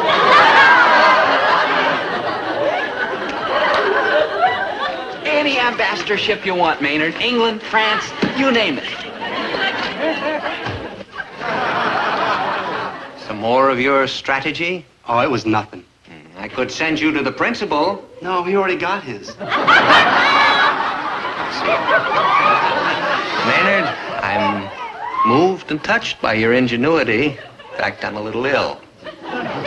Now, There will be no more campaigning for Dobie Gillis the rest of this hour. None. You understand? Yes. Now, Herbert, don't carry on so. You know how much this election means to Dobie. I don't care. I don't like being called fellow citizen at the breakfast table, and if I don't like it once, I don't like it 6 times. Ah, fellow citizen. Listen, you little ward healer. Mom. The romance of democracy, stories of our great presidents. Well, dear, you are taking this election seriously, aren't you? Well, after all, Mom, us presidents should know about each other. Well, aren't you a little confused, dear?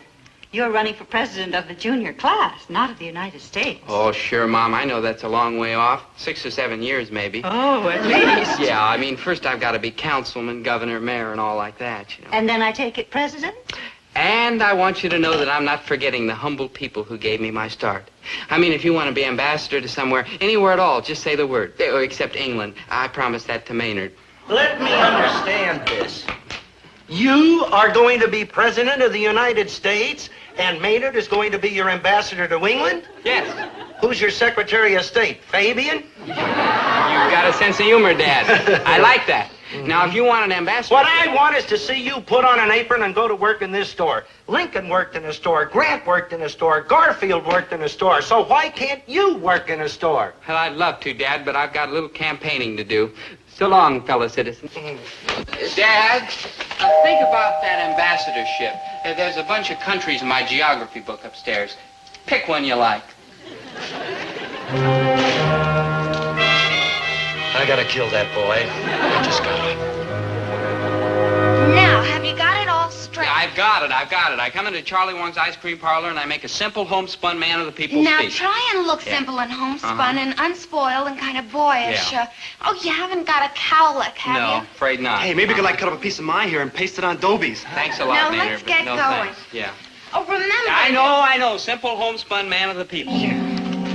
Have you taken leave of your senses? Gillis is going to beat me. It's a fact, Milton. That man of the people jazz seems to be working. Maybe you ought to try it, Milton. Him, man of the people? No, I guess not. Attention, everybody! Attention, I am here to introduce to you a man of humble origins. A man like Andrew Jackson or Abraham Lincoln or James K. Polk. Who's James K. Polk? Now, it gives me great pleasure to present the next president of the junior class, Dobie Gillis!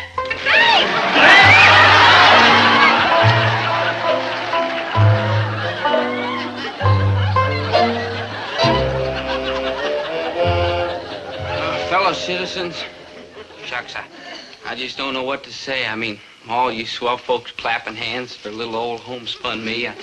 I just don't deserve it is all. I mean, being president of the junior class is a great honor. And I can understand how a guy like Milton Armitage would go after the job. I mean, he's so smooth, poised, polished, and rich. And I wouldn't blame anybody if they voted for him instead of poor little old homespun me. I'm just folks, just like you all, just plain simple folks. Whereas Milton's high and mighty and a true aristocrat. I mean, he has tea every afternoon with watercress sandwiches. Well, I never had tea in my whole life. Oh, I've had cocoa a couple of times, but never tea. And as for watercress sandwiches, well, give me good old peanut butter every time. See, you can see I'm just a simple, homespun man of the people type. And I wouldn't blame anybody if they voted for Milton. But I tell you this. If you honor me with your confidence, I'll work day and night to make myself worthy. I'm just folks, and I'm not too bright. But I'm honest, and I'm diligent, and I'm one of you all. And I'll be thinking all the time of the good, simple, humble Americans who lifted me to this high office. Thank you. Andy, what are you doing? I'm voting for Dobie Gillis, that's what I'm doing. Let's face it, Milton, you're dead. Am I? I will agree, dear boy, that the prospects are dismal, but whenever I need help, I know just where to get it.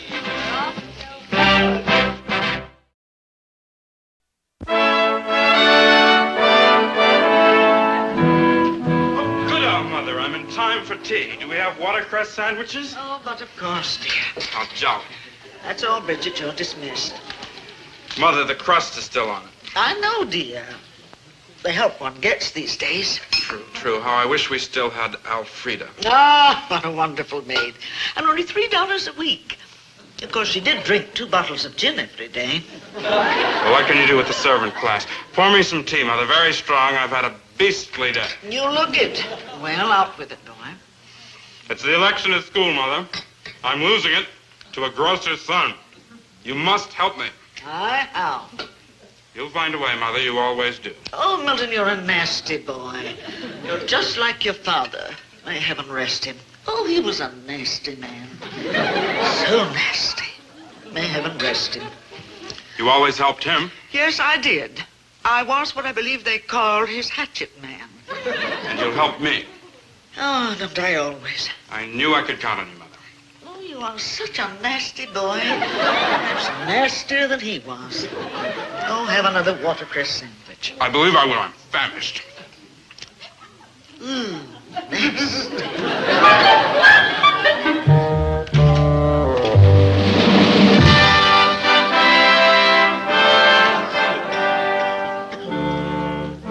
Can I help you, lady? Oh, indeed you can. I'm Mrs. Walter Hurlbut Armitage. Not Mrs. Walter Hurlbut Armitage with the big white house on the hill, the 300 acres. All surrounded by a 16-foot brick wall with broken glass embedded in the top. Oh, this is indeed a pleasure. Allow me to introduce myself. I'm Herbert T. Gillis, proprietor. Enchanted. Me too. Say, are you in some kind of trouble? Did your car break down or something? Here, do you want to use the telephone? No, I don't want to use the phone. Oh, well, did you want to use anything at all? Just help yourself. We're simple folk, but clean. I wish to place an order. Oh, you wish to place an order with me? This list was made out by my housekeeper. I think it's fairly complete. Oh. 15 pounds of caviar? Imported. Oh, what else? 6 dozen pheasant, 120 pounds of shrimp, 36 dozen artichokes. I'm entertaining the Iraqi ambassador this week. And, of course, his wife. Yeah, those Iraqis really love their artichokes. Lobster, sirloin strip, capons, ripe rose hips. The best part of the rose. Oh, ain't it the truth? Well, there are a couple of items on here I don't happen to have in stock, but I can get them for you. I can get them for you this afternoon. Oh, splendid. Incidentally, this bill's going to amount to quite a bit of money, maybe $200-300. Oh, yes, I know. There'll be a larger order later in the week. I'm having several people for croquet. Mrs. Armitage, I really appreciate getting your business, and I want to tell you right now that Herbert T. Gillis will always treat you fair and square. Oh, that's not necessary, Mr. Gillis. Grocers always cheat me. One expects it. Not me. I'll give you a fair shake. Well, Mr. Gillis, I see you and I are going to get on famously. I kid you not, lady. You give me orders like this twice a week, and you have made a friend for life. Well, I'm delighted to hear that, Mr. Gillis, because there is a small favor I'd like to ask of you. Lady, you've got it. Your son, Dobie, and my son, Milton, are both candidates for the same office at Central High School. Your son, Dobie, according to all indications, seems to be winning the election. You mean you think my son Dobie is going to beat your son Milton? Oh, lady, somebody's been giving you a bum steer. No, Mr. Gillis, it's a fact. It's a sad fact. Sad? My son Milton is such a sensitive boy. Nasty, but sensitive. He's going to be absolutely crushed if he loses this election. Now, on the other hand, your son Dobie, coming from sturdy peasant stock, accustomed to hardship and disappointments, I feel could survive a defeat without any permanent damage. I think I'm beginning to get the picture. Yes, Mr. Gillis.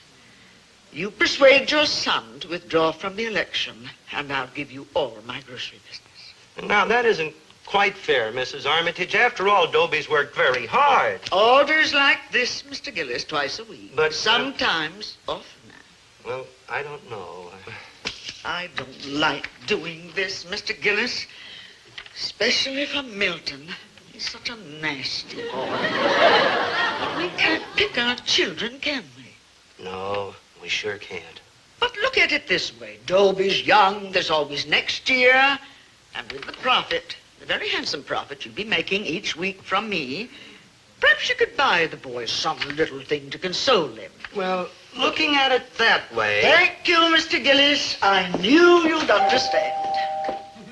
Yeah. I understand, but how am I going to make Dobie understand? Dobie, my boy, sit down there a minute. I'd like to talk to you. Dobie, I was 17 once, and I realize now that many things that seem very important when you're 17, in a few years, they're completely forgotten. Oh, that's awful. My boy, yeah, that's better. My boy, when I was 17, ooh, that's worse. Son, oh, that's, yeah, the manly approach. Stand up, Dobie, stand up. That's it. Son! Say, it's a great day for the great day, isn't it, Dad? Dobie. Well, what you want? I'm in a hurry this morning. Thalia wants me to stand in front of the voting booth. She says I should keep campaigning. My boy. Yes, Dad? Son. Maker of presidents? Now, don't talk like that. I got something to say to you, and you're not making it any easier. Aw, Dad, I know how you must feel. Listen, you don't have to congratulate me right now anyway. Wait till the election's over and I get home this evening. Then you'll have all day to work on your speech. Son. Just say something simple to me. Son. Simple. But remember, someday it's likely to be printed in a book like this. Son. Maybe I could have Thalia write something appropriate for you to say. Yeah. Shut up! Shut up? Me? Yes, you. You're beginning to act just like a politician. You can't stop talking. Well, I think good on my feet. It's like a knack. Milton Armitage's mother was in here just now, and she gave me a big order, an enormous order. Now, she does not want Milton to lose the election. So she'll give me an enormous order every week, maybe twice a week, if you will withdraw from this election. Withdraw? Oh, I know what it means to you, but it also means bread and butter to this family. It's undemocratic. It's un-American. I won't do it. You should be reported to some committee. You're trying to undermine the American way of life. I'm just trying to live the American way of life. With Mrs. Armitage's business, I'd show a profit every month. And don't forget, she's a leader. And if I please her, I get all that high society business. Wouldn't you like to see me in a supermarket? Wouldn't you like to see me in the White House? Now cut that out! Just because you get elected president of the junior class doesn't mean that you're automatically president of the United States. Well, why not? Lincoln worked in a store, and he got to be president of the United States. Grant worked in a store. Garfield worked in a store. You only live in a store. You never worked in a store a day in your life. Now you go straight over to that school and withdraw from this election. Or else. And furthermore... No, sir. My hat's in the ring, and there it stays. I'll put your head in the... I gotta assassinate that boy. Your whole political career. Doesn't your father realize how important this is? How can he? He doesn't know what's going on in the world. He and Mom, they never go outside the grocery. Oh, how can they be so dull? Well, it's not altogether their fault, I guess. I mean, when you're old like that, you don't feel like going out. Yeah, like my mom and dad. Yeah, mine too. Their lives are practically over, and it's kind of a shame. I mean, my father's worked and slaved all his life, and here he is, 45 years old. That old? Yeah, he may go any minute. Yeah, that's right, man. When they get up around that age, you just never know. True. And if I can bring him a little pleasure or comfort in the short time he has left, well, gee, I'd be pretty selfish to think about myself. I mean, Dad's a pretty good guy. Oh, he's kind of stingy and hateful, but he's a pretty good guy underneath. Yeah, I like my mom and dad, too. They're square, but there's no real harm in them. Yeah, I know what you mean. My parents do their best for me, such as it is. Kids, I don't know quite how to tell you this. It's all right, Dobie. We understand. Sure, good buddy. In fact, I think I'll go home and do something nice for my father, while there's still time. I appreciate how hard you two have worked for me. Honest, I do, but I gotta withdraw from the election. I owe it to my poor old father. Dobie, you've got a good heart. You're like a real human being.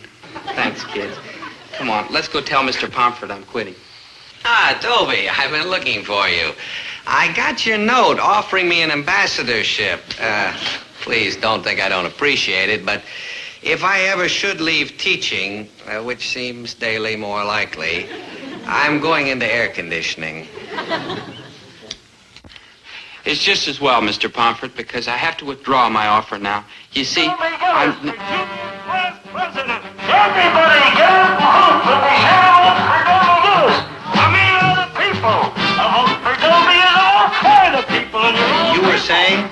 You wanted to tell me something. Yeah, Big Daddy. Vote for Dobie Gillis. Yeah.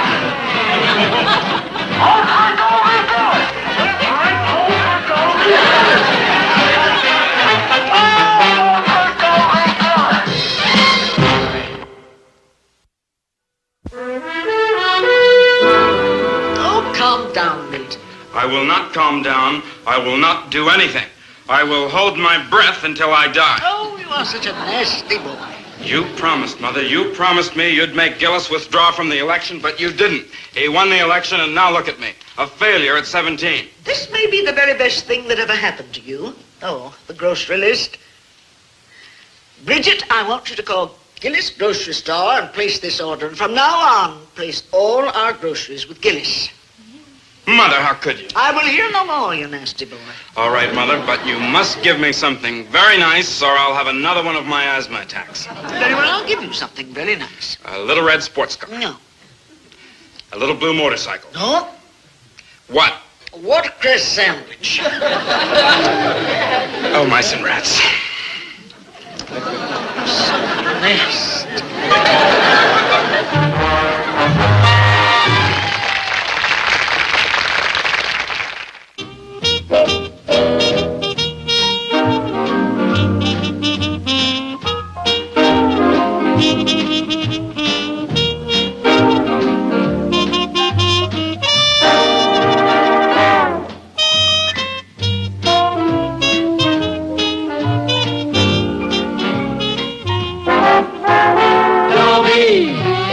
Once a gal was dreamy, Dobie.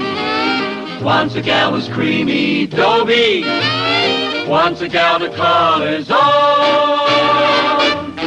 Is she blonde? Is she tall? Is she dark? Is she small? Is she any kind of dream one at all?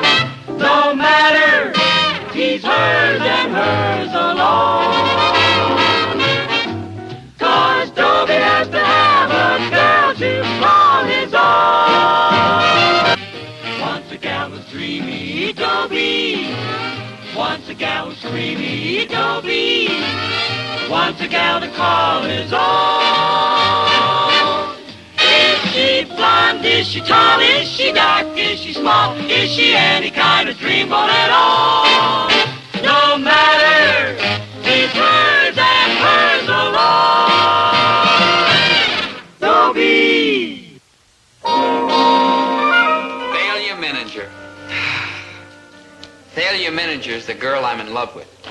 My romance with Thalia is kind of a triangle. I love her and she loves money.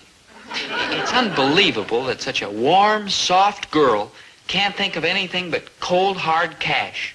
Don Willoughby, captain of the baseball team. Nope. Butch Glendon, captain of the basketball team. Nope. Milton Armitage, captain of the football team. No. Then take your clammy hands off. Failure. Now, don't sit down. I'm not interested in sitting with anyone who isn't big and strong and magnificently coordinated. But I have other virtues. Like what? Well, I'm humble. Yeah, you have so much to be humble about. Now listen, Now, Thalia. listen to me. Can you pole vault 14 feet? No, or but I run have a mile kind in heart. 4 minutes? And I'm good to my Or mother. pitch a no-hitter? Or run And I 90 can touch my yards for a toes without touchdown? bending my Oh, knees. let's face it, Dobie, you're just not an athlete. I don't get it. Why all this sudden interest in athletics? Why not? Well, it's kind of clean and wholesome, and you're kind of mean and grubby. No offense. Dobie, I've told you 1,000 times. I don't care about money, not for you. me. No, you're only thinking of your family. You got to marry a rich boy because your father is 60 years old and has a Kidney kidney condition. And your mother isn't getting any younger. No. And your sister married a loafer, Loafer. and your brother is unemployable. Uh-huh. And it's up to you to save the family from the Poorhouse. poorhouse. Yeah, I Yes, know. that's Well, what's this got to do with athletics? I've been reading an article here. Do you know that Ted Williams got $100,000 from the Boston Red Sox last year? Imagine that!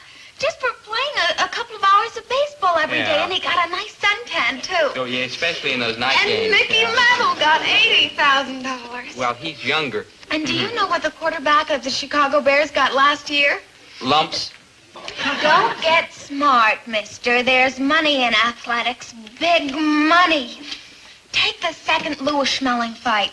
Do you know that Lewis got $260,000 and knocked out Schmeling in 1 minute and 58 seconds of the first round? Yeah, I'll bet you know how much that is a second, don't you? 2,271.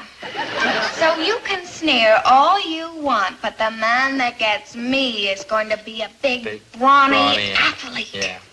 Well, in the meantime, you gotta admit that I'm kind of appealing in a puny sort of a way. So how about going with me to the drive-in tonight? The picture's a gasser. The monster who devoured Cleveland. The monster who... Oh, Dobie, you're positively sick-making. Well, we don't have to watch the movie, if you know what I mean. Yeah, I know what you mean, but you don't seem to know what I mean. You and I are through. That's all. What I want is a big, brawny athlete. I know, yeah. Hello, child. Milton! Hello, Oh, child. you're so big and strong and athletic. I guess you could say that. And rich, too. Well, old money. That's the best kind. Tell me, my dear, what are you doing tonight? Not a thing. What did you have in mind? The drive-in movie. They're playing rather an amusing little pastiche there tonight called The Monster Who Devoured Cleveland. Oh, I'm dying to see it. Now listen, Shall we Milton. say 7-ish? Any issue like. Milton? Which car shall I bring? The long, low convertible or the long, high convertible? Oh, well, you decide, Milton. Very well, I'll have Fidelio polish them both. Now, just a darn minute, Milton. Sonny, did you lose your mother? You're so funny and strong and old money. I'd like to point out that Thalia and I were having a private conversation. How nice for you. And now Thalia and I are having a private conversation, so why don't you toddle off? Thalia, I appeal to you. No, Dobie, you don't appeal to me. You're a nice, sweet, weak little man, but toddle off. Pastiche.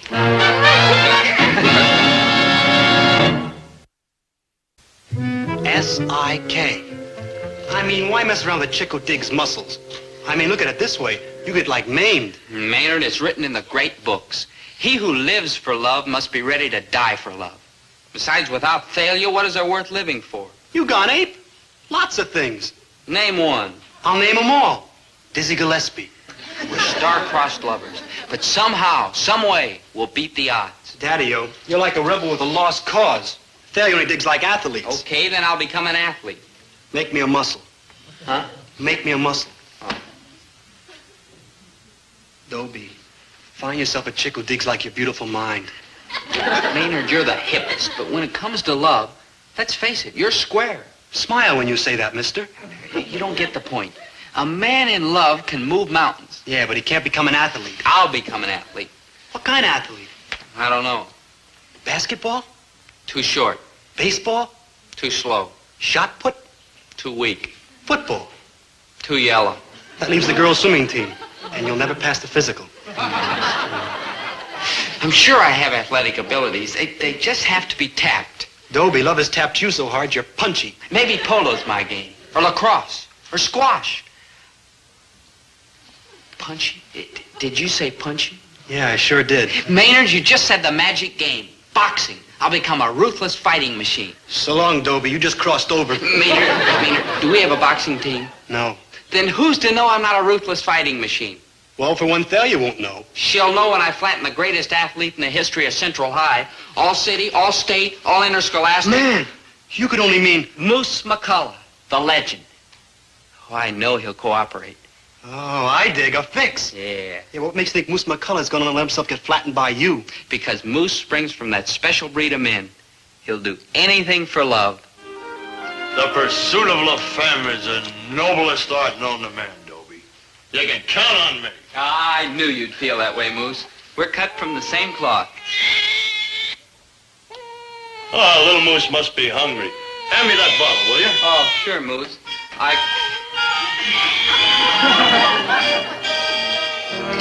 Hey, what's this doing in your all-state football trophy? Oh, I finally found some practical use for the darn thing. Oh. Boy, I never thought I'd see Moose McCullough in an apron feeding a bottle to a baby. That's the greatest kick in the world, Dobie. Beats running for a touchdown anytime. Hand me that other bottle, will you?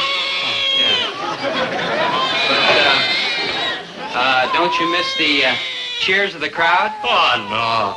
I married a cheerleader, and any time I feel down, well, she gives me 2 locomotives and a sis-boom bar. And I feel like a new man. Yeah. Say, where is your wife? She's at the doctor. Oh, nothing serious, I hope. Most serious thing in the world, Dobie. We're gonna have another little moose. No. Yeah. Congratulations. All right, thanks. You know, if all goes well with your plan tomorrow, maybe someday you'll have all of this. Yeah. Well, I'll be going, Moose. I'll see you tomorrow. And I'll try not to hit you too hard. Oh, you can't hurt the moose. Just don't break your hand, kid.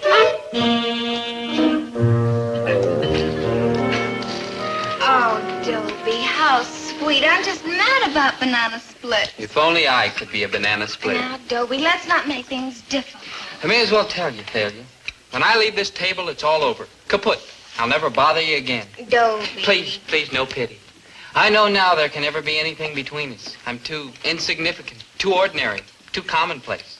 There's only one thing I can say. Yeah? You're absolutely right.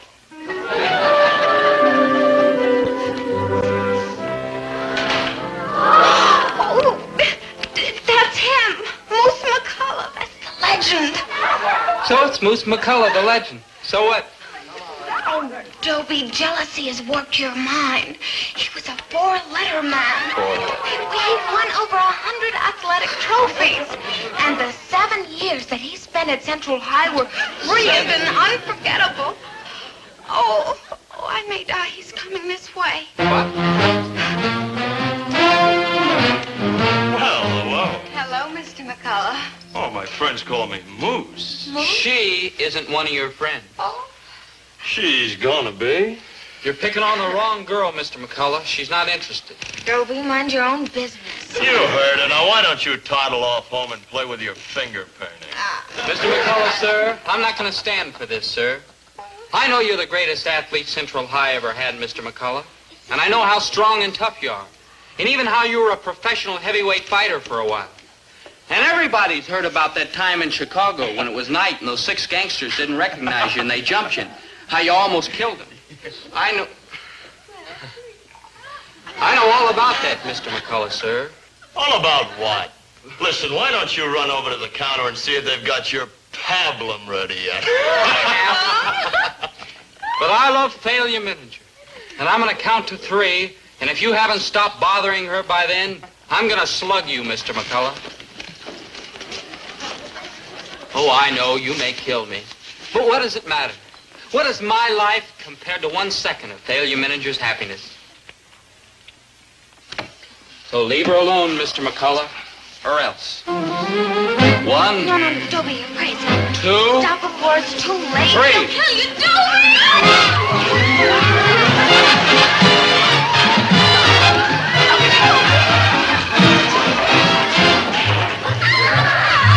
I'm sorry, Thalia, and I'll never bother you again. Oh, bother me, Dobie! Bother me! Well, if it weren't for the fact that I'm humble, I'd say knocking Moose's block off was a stroke of staggering genius. Thalia's life is dismal emptiness unless I'm with her. And for the first time, I know the feeling of power. I'm top fist. Men fear me because I'm menacing and destructive. It's a lie, but I like it. Oh, here, I'll show you what I mean. Hey, you. Yeah? Put these in my locker. What are you, a kook or something? I'm Dobie Gillis. Top fist. Gee, I'm sorry. I didn't know it was you. I hope you'll excuse my rudeness. That was nothing. You should see what happens when I go into Charlie Wong's ice cream parlor. Top fist, fierce as a lion. Top fist, quick as a snake. He'll break your jaw without trying. He'll make you suffer and ache. Top fist. Mighty quiet in here. Yep. Too Top quiet. fist.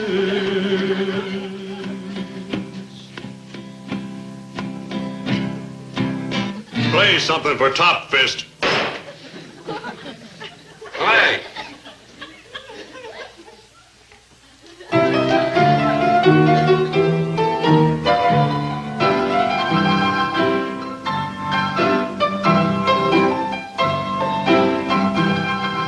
What do you say I pick up 8 o'clock tonight, baby? Hey, can I see a minute, Paisan?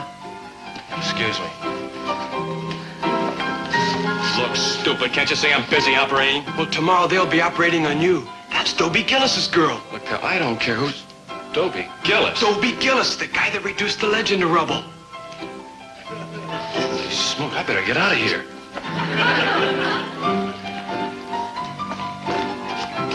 Honest, Gillis, I didn't know she was your girl. Yep.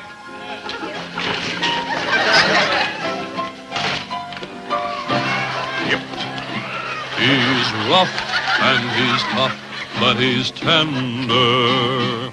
He never hits children or girls or women of the opposite gender or kittens or puppies. Won't you join me? Or squirrels. Aren't you with him?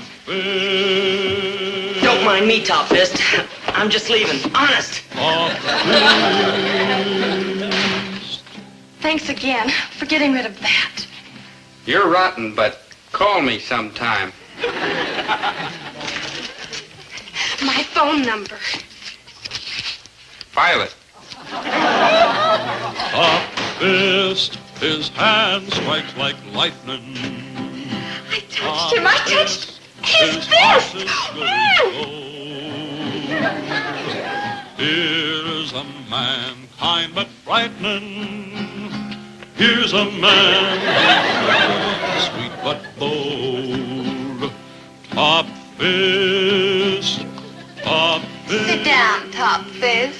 Do you have to call me that? What, do you mind? Sure I mind. I'm not just strong and savage. I'm also modest and gentle. I'm sorry. It's just that I'm so proud of these swift but terrible hands. Couldn't you be proud of the rest of me, too? Well, Dobie, let's face it. Without these hands, you're nobody. But with them, you're somebody. What you doing tonight, baby? Well, what you got in mind? A drive-in movie?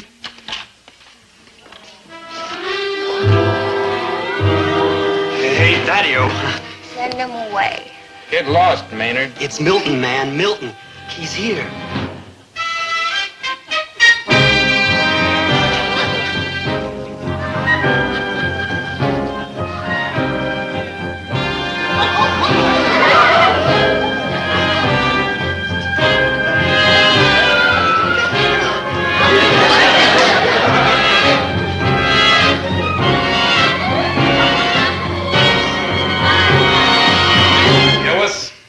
Yep. Gillis, I didn't come here to make trouble, but Thalia Menninger is my girl, and I'm asking you to stay away from her. Yep. I know your reputation, but nobody moves in on my girl and gets away with it. Yep. I know what you did to the moose. I'll take my chances. Yep. Yep. Nothing can change my mind. Oh, I gotta see you, Top Fist, right away. I like business. Dobie, out of your mind? Don't worry, I won't hurt him much. Just enough to teach him a lesson. Look, it's your old good buddy, Maynard Krebs. Out of my way. And you're Dobie Gillis. Remember Dobie Gillis? Oh, my gosh. I forgot. All right, Gillis. What about it? Yeah, it's okay, Milton. Thalia's yours. I'm hanging up my fists. You hear that, baby? He's yellow. Dobie, I know how you feel, but one more fight won't hurt. There's always one more fight, Thalia, gal. Don't you see, if I don't quit now, I'll never quit. They won't let me. There'll always be some glory-seeking punk looking to knock off the guy who knocked off the legend. That's why I'm hanging up my fists. No, He'll fight or else. No. You be in the park at 3 o'clock tomorrow afternoon and we'll all know you're yellow. 3 o'clock. Sharp. Yellow.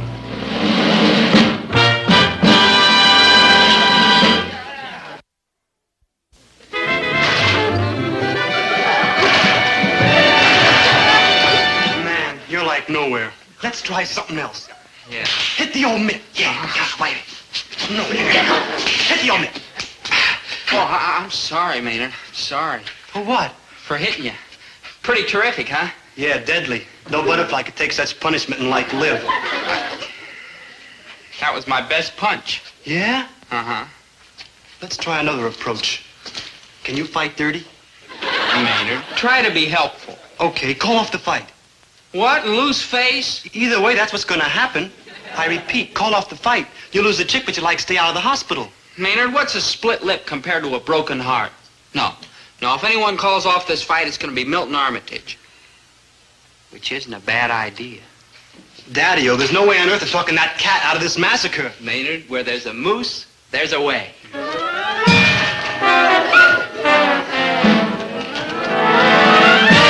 That's the old one, too. Moose. Hi, Milt. Hey, you're fighting Dobie Gillis tomorrow. Yeah. Did he do all that to you? Ah, the punk got lucky. Broke my jaw in 3 places. But don't worry, you can take him. You're darn right. What happened to your leg? Oh, I guess I fell down pretty hard. Compound fracture. Compound? Yeah, that punk sure packs a wallop. But don't worry, you can take him. Sure. All you gotta do is stay away from his left. Right. I'll stay away from that, too. In fact, it might be smart just to stay away. I thought you said I could take him. Well, sure you can. I was just thinking about that Grecian nose of yours. What about it? Well, you know, in case Gillis gets lucky with another one of those... Ah, forget it. Those plastic surgeons can fix anything today. Moose, I know you mean well, but you're just wasting your breath because I'm going to fight Gillis tomorrow. Now, if you'll excuse me. I wonder what's taking the moose so long.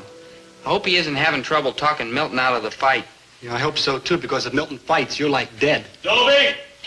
You're like dead. You didn't talk him out of it? I did my best. Well, what am I going to do? You could, like, blow town. You're gonna stay right here and fight, boy. Me? Him? Him, he's top fist, ain't he? But, Moose, you know that's not true. People only call me that. Well, they called me the legend, and by George, I became the legend. Listen to me, Dobie. You can do it. If you believe in yourself, you can do it. But, Moose... No buts. Do you love failure or don't you? Sure I love her, but... No buts! Now, look. Love can change the world. It can move the earth. Love changed a 97-pound weakling into top fist. Grit, boy, grit.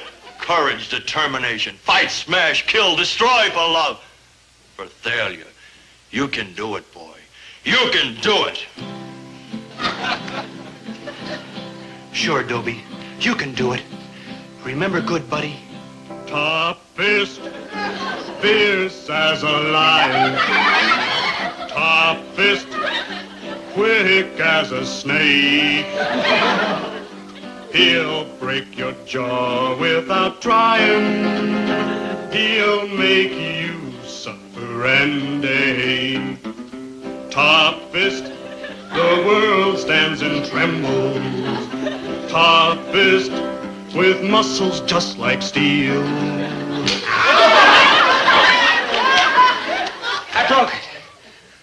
No, it's just bent a little. My hand, Maynard, my hand. Ow! Thalia? Dobie, what happened to your hand? The hazards of training, my dear. Yeah, it's broken. All 6 fingers. Yeah. Oh, that's a shame. Well, I guess you'll just have to fight with your left hand then. You mean you still want me to fight? Well, why not? I mean, you don't need more than one hand to take a cream puff like Milton. Cream Puff? He's captain of the football team. You'll take him top fist. I know you will. What happened to you? Accident in training. You? Same thing. Tough. Yeah, tough. Yeah, tough. Naturally, my dear, in view of these unforeseen developments, we'll have to cancel our bout. Uh-huh. Perhaps in a year and a half or so, when it heals. My doctor says 3 years. Yeah, I think you're just a couple of fakers. Yes, I rather thought you would. You're a great beauty, Thalia, but you have a very suspicious nature. So I've brought here a little proof. I have an X-ray picture here. That dark line you see there is a fracture. Compound fracture, I believe. Very interesting. Are you convinced now? Yes, there's only one thing wrong. It's an X-ray of a foot. Fools. Nice try, Milton. Now, I suppose you have an X-ray to give me, too? You're darn right. Maynard, show her the X-ray. And this is no foot. Ah, you're right. It's a hand. Then you believe me? Yes, I certainly do. And you'll be my girl? No, I certainly won't. Then you're mine. No, Milton, what I want is a fighter. And a fighter needs two things. He needs lots of guts and 2 hands of iron. You haven't got one and he hasn't got the other. So I'm just going to have to keep looking. Goodbye, boys. Well, chin up, fellas. Look at it this way. You're like better off without her. I mean, who needs girls? They're like fickle, and they like spend your money, and they like bug you all the time. I mean, like, who needs them? Like, shut up.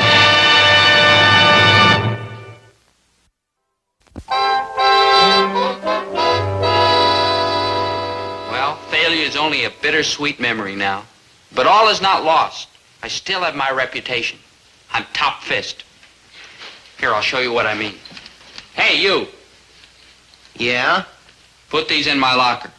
You a kook or something? I'm Dobie Gillis. That's your tough luck. Oh, well, power isn't everything. Besides, I have other virtues. I'm humble, good to my mother, and I have lots of friends. And here they are.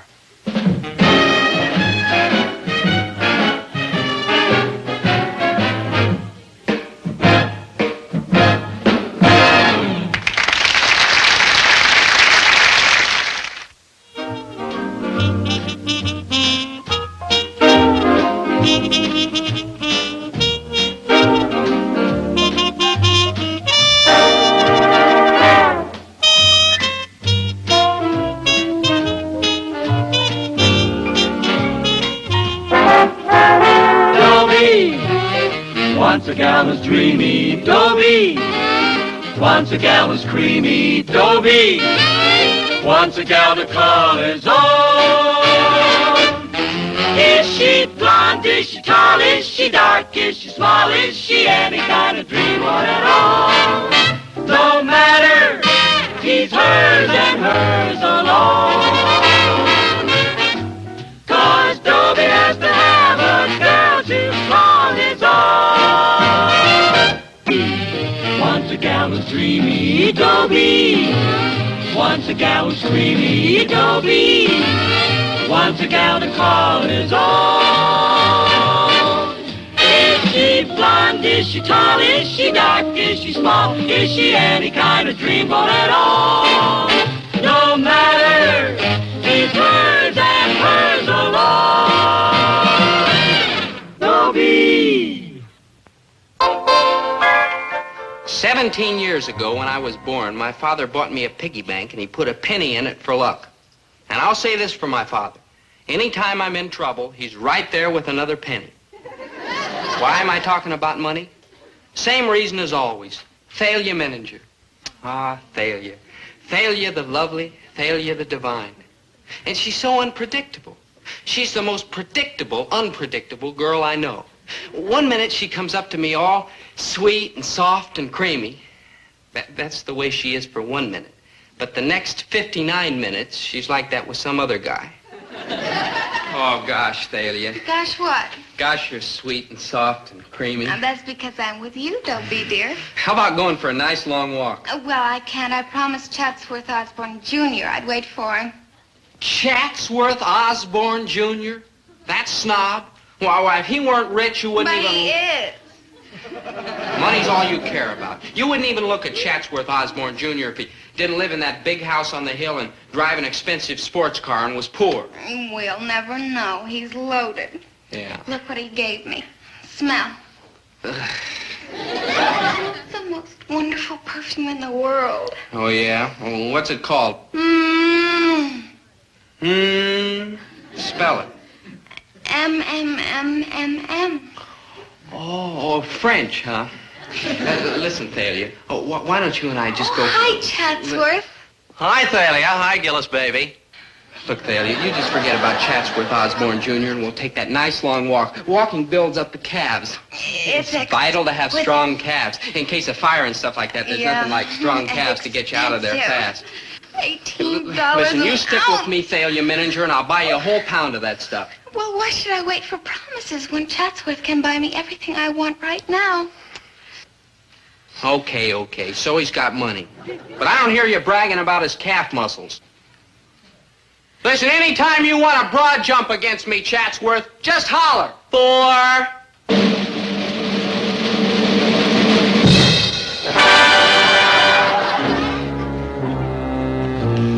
Oh, Chatsworth, that was just marvelous. Yes, it was rather, wasn't it? I bet you have the strongest calves. Oh, would you care to feel one? May I? Just one. Oh, they are strong. And such exquisite perfume. Smell. 28 feet. Hey, watch that. She's with me. She's my girl, practically. 28 feet. Well, we did have half a date, but you can forget about that. Half a date? What do you mean half a date? Well, you'll be here and I won't. Bye. Oh, bye-bye, Gillis, baby. 28 feet?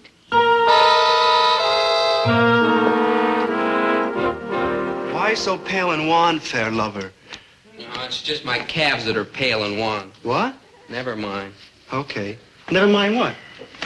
Maynard, you asked me why so pale and wan, fair lover. No, I didn't. That's something I gotta learn for English. Oh. I don't like dig it. I thought maybe you'd clue me. Please, Maynard, I've got enough troubles with Thalia. But I need help, and if you don't help me, good buddy, who's gonna help me? Oh, okay, Maynard. Now look, it's a poem, like a lyric to a song. You understand that? Yeah. Why so pale and wan, fair lover? Prithee, why so pale? Will, when looking well, can't move her. Looking ill, prevail. Prithee, why so pale? Hey, go, man, go. I mean, go, Dope. Will, when looking well, can't move her. Looking ill, prevail. That's it. That's the way I can get Thalia. It has to be. It's the only thing I haven't tried. I don't like dig. Look, girls go crazy about fellas like poets who are pale and wan and hungry looking. And that's how I'm going to get Thalia, by looking pale and wan and hungry. How? I won't eat anything. But what are you going to do when you get hungry? Stay hungry. Look, for the love of Thalia Mininger, I can do it. I'm going on a hunger strike till she promises to be my girl. Dobie could, like, starve. Oh, she won't let me starve. Did England let Gandhi starve? Who? England made it. Yeah, England I know. What's the other cat? Mahatma Gandhi made it. And when that little man in the loincloth went on a hunger strike, he brought the whole British Empire to its knees. And I know Thalia isn't any stronger than the British Empire. Want to bet?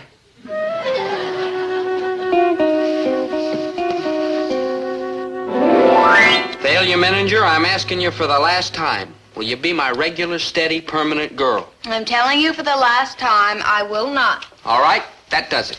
I'm going on a hunger strike. I don't eat anything until you say yes. Oh, Dobie, you're so funny. Here, have some. No, I'm in it, Thalia. I don't eat another bite until you're my girl. By the way, I feel a little pale and wan already.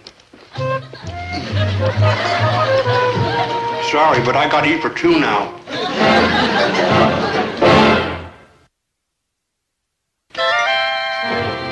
Oh, there you are, dear. I was beginning to worry that your dinner might get cold. Sit down. Roast lamb. No, thanks, Mom. I'm not hungry. I'm ready to go. I've lived a good life, not perfect maybe, made some mistakes, but all in all, a good life. I'm ready. Herbert, what are you talking about? You heard what the boy said. He is not hungry. And Dobie not hungry can mean only one thing. The end of the world is coming. Okay, I'm ready. Dobie, sit down. Herbert, stop teasing. No, thanks, Mom. I'm in it. I'm not hungry. You're sick. Herbert, get the doctor. It must be something serious. No, really, Mom. I feel fine. I'm just not hungry. But it's roast lamb, dear, and you always like the way I fix that. Quiet, Winnie. Dobie, sit down! Dad, I'm not sick. I'm just not going to eat anything at all, ever again, until Thalia's my girl. You see, he's not really sick, except in the head, which I have always known. Dad, didn't you ever hear of a hunger strike? Oh, sure. And I think it's a great idea. Herbert. Well, look at it this way, Winnie. You're getting tired of going places in that old grocery truck, but we can't afford a car. Now, if Dobie lays off eating for a couple of weeks, we'll be able to save enough to buy one. Maybe two. I think I'll go to my room. I have some reading I want to do. This book of poems by Elizabeth Barrett Browning. A lady who would have understood a hunger strike for love. And if I begin to look pale and wan, don't worry, Mother. There's raisin pie. No, leave the boy be. Let him have his fun. He'll stay on this hunger strike about 1 hour, and then he'll come sneaking out here to the refrigerator. And when he does... How do I love thee? Let me count the ways.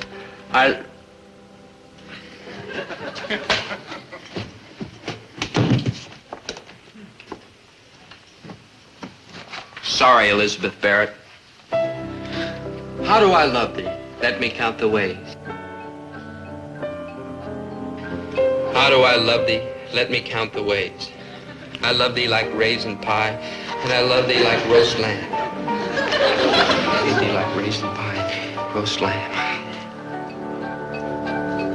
I'm starving. Mother's right. I could starve to death.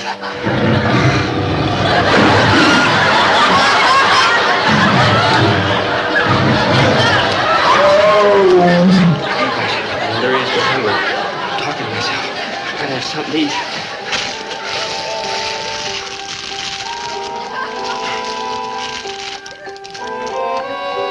Gotta start out the starvation diet all at once. Gotta start out just cutting down. Gotta have something, anything. I'm gonna go to the kitchen. Nobody will ever know. I just can't. Not a sound there. Nobody will ever know. I just gotta eat. I'm starving.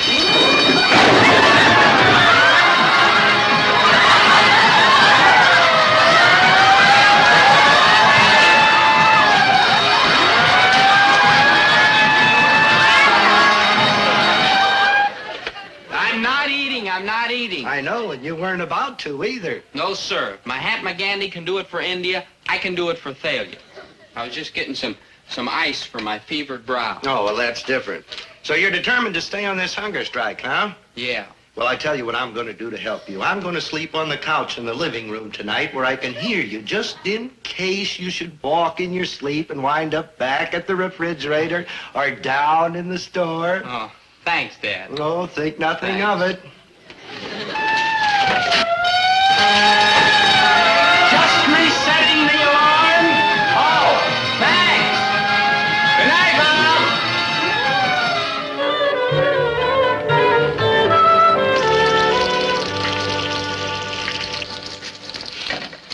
Hey, that smells good. Should I go? I have my own way of calling the Mahatma Gandhi this morning. I live this hunger strike.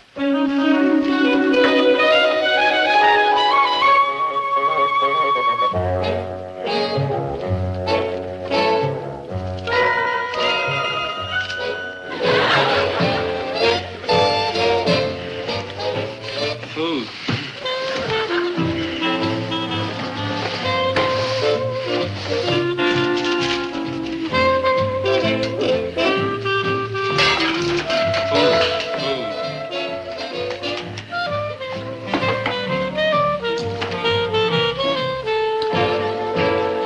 Well, I'm glad to see you decided to come back from India and rejoin us normal humans, Mahatma. I'm glad the hunger strike is over. I knew that even failure couldn't make you miss more than one meal. Oh, I almost forgot. Sure, the hunger strike's not over. I said I was going without food until Thalia's my girl, and I meant it. Dobie, you've got to eat. I am not going to stand by and see that boy ruin his health. Oh, take it easy, Winnie. He just can't give in right in front of us, not yet anyway. Boys won't go long without food. He'll eat, and plenty. Come on if you don't want to be late for the first class. Maynard, give me. Hold, good buddy. You're on a hunger strike, remember? I remember. Oh, Dobie, I think it's so wonderful you're going on a hunger strike for love. We all think it's the most thrilling thing we ever heard of. Oh, thanks. It's nothing. Come on, hurry and finish that, Maynard, or we'll be late. Yeah, but you were going to... Hurry, Maynard. Thalia said you're just faking. She'll find out. My mother's already worried about how pale and wan I look. Oh, you do. You really do. Yeah. I think Thalia's disgusting. Yes, she is, in many ways. But my love shall purify her. How do I love thee? Let me count the ways. Thalia isn't the only one who thinks you're faking, Gillis. You be quiet. I told you last night I'd be a lot more impressed with you if you did something romantic like that for me. Exactly what I told you. No, look here. What do you think? You're a troublemaker. Yeah, we don't believe you for 1 minute, Gillis. You're eating on the sly. I'm not. We'll be watching you, Gillis, every minute. Oh, yeah. Yeah, well, you all better go. You'll be late for class. Don't you have to go, too? We'd like to walk over with you, Dobie. You're our hero. Oh, gee, thanks.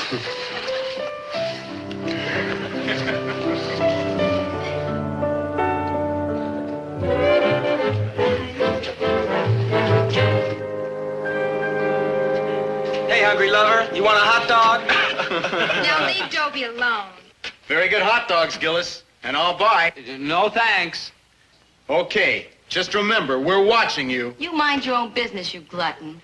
Here you are, Dobe. I got it for you. Not here, Maynard. They're watching. Eat it. Oh. I gotta get something to eat. I'm starving.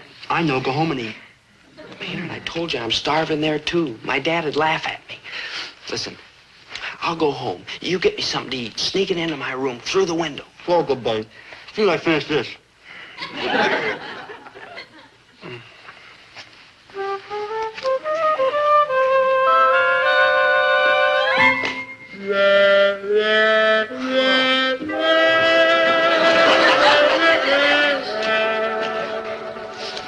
No, please, girls. It's just a weakness. It'll pass. Come on, we want to take you home. Huh? What courage. What fakery, you mean? Oh, shut up. What do you know about love? Yeah.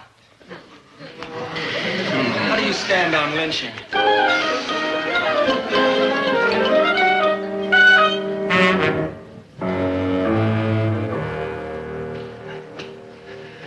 Maynard, where you been? It's been 4 hours. I'm sorry, Dobe. I had to eat dinner first.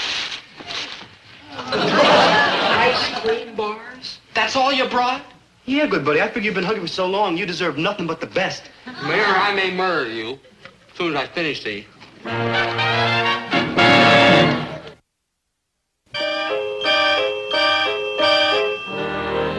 Just look at her. Stuffing herself, and poor Dobie's practically dying over her. She has no shame at all. Well, I'm not going to eat in public when Herm starts starving for love of me. You told him? 3 nights ago. I said, Herm, you'll get no more dates with me until you go on a hunger strike for them. Me too. That's exactly what I told Frank. What happened? I haven't had a date since. Me either. Look, here comes Dobie. Isn't he romantic? Mm-hmm. Listen, Gillis, our girls won't give us dates unless we go on a hunger strike, too. So stop faking or else. Please, I may faint. We gotta do something about him. And we're going to. Watch it, Pops. This pale and wan fair lover's my friend. Oh, he's a kook. Yeah, but he's a pale and wan kook. Dobie, you're out of your demented mind. You're not fooling me. You're pretending that you're not eating and reading poetry all the time. I'm also writing poetry for you. Oh, Thalia, your lips are like the petals of a rose. I'd like to kiss you underneath your nose. Good heavens, Dobie. Oh, I knew you'd love it. I don't love it, and I don't like your starvation routine. Look, people are talking. Now, if Chatsworth's parents ever found out that I knew a kook like you, why, they might not let me date him anymore.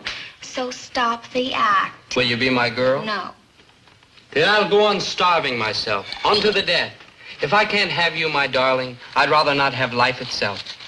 We poets are like that. He who for love hath undergone the worst that can befall is happier thousandfold than one who never loved at all. Goodbye. Ah, me. Alone, alone.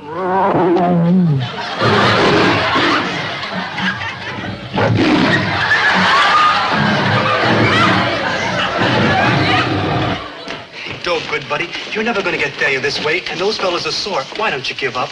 I won't give up. I won't eat until Thalia's mine. Meet me in my room, same as usual. But this time bring meat, you hear? Red meat. I gotta have it. For 3 nights you've been bringing ice cream and candy and nuts and Cracker Jacks. I gotta have meat, you hear? Red meat. I gotta have it.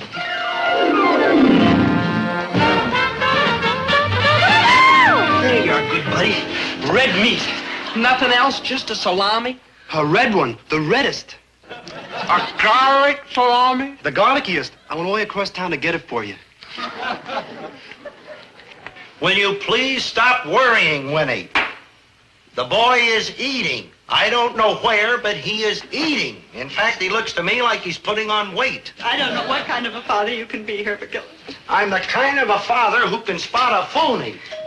Oh, that must be Thalia. Come in. Thalia? I am taking matters into my own hands. Hi, I got your message. I have a date, but I thought I'd stop by and see what you wanted. This is Chatsworth Osborne Jr., Mr. and Mrs. Gillis. How do you do? Hi, John. You, live here? Yeah, what's the matter with it? Oh, nothing. It's very amusing. Yeah, we have a lot of fun just sitting around laughing at it. All right. Thalia, I asked you to come over because I wanted to have a little talk with you woman to woman. You know that Dobie isn't eating because of you. Oh, now, Mrs. Gillis. He really isn't eating? Of course he isn't. Can't you see that he's wasting away before our very eyes? No, you couldn't. You're not his mother. Only a mother looking at her baby through the eyes of love could see. Oh, Thalia, you must help me. You must just say the words, whatever they are, that will make him eat. Oh, please, Thalia, you must. Please, save my baby's life for me. Okay. Though that salami's like a lot garlicker than I thought. Thalia's here. She wants to talk to you. The salami's gone, but the melody lingers on. They're not letting anybody get near me. My baby. If you would listen to your own mother who bore you and raised you, maybe you'll listen to Thalia. No, I can't. Oh, he hates me. I can't blame him. Dobie, I didn't know you really weren't eating until your mother told me. Dobie, please look at me. No, leave me alone. Please. Go away, Thalia. Go away or I'll jump. Oh, no. I'll give in, Dobie. I'm yours. Dobie, she's yours. How about a steak? Dobie, please come back inside. I'm yours. Just one moment, please. Thalia, can you be serious? I mean, are you giving me up for him? Yes, Chatsworth. In that case, you leave me no alternative. I shall go on a hunger strike. You'll what? Precisely what I said. If you won't be my girl, I shan't eat. And I should like to point out that when I don't eat, it's rather more impressive than when he doesn't eat. When I don't eat, I'm denying myself caviar, squab, lobster, crepe Suzettes for breakfast. Whereas what Dobie doesn't eat, I wouldn't eat in any case. Pork and beans, hominy grits, ham hocks. So you see, Thalia, in my case, a hunger strike is rather a major undertaking. Yes, you've got a point there, Chatsworth. Oh, I'm sorry, Dobie, but you see how it is. I really don't have any choice, do I? Oh, I'm sorry, Mrs. Gillis. Do you really have crepe Suzettes for breakfast? Oh, every morning.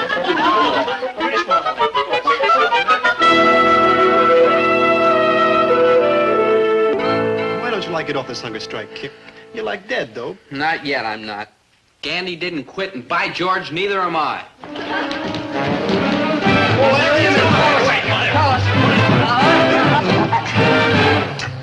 Okay, Gillis, your hunger strike is over. You got the pizza and we got the picture to show the girls.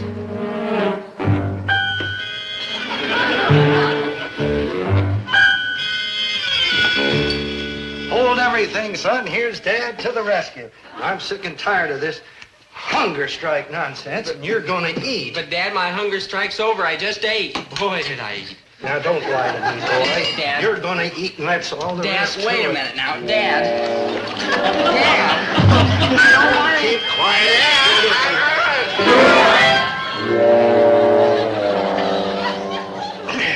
There now.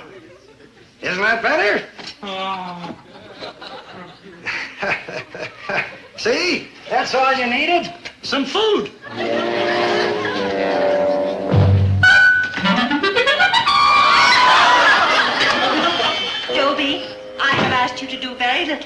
But you have got to eat this for me. Yeah, I would, Mom, but Dad just fed me. Oh, Dobie, my poor darling, you're having hallucinations. Oh, no, Mom, just feel. Oh, starvation. Starvation. I see pictures of it. Oh, Dobie, darling, this is your mother speaking to you. Don't cry, Mom, please. I'll eat. Oh.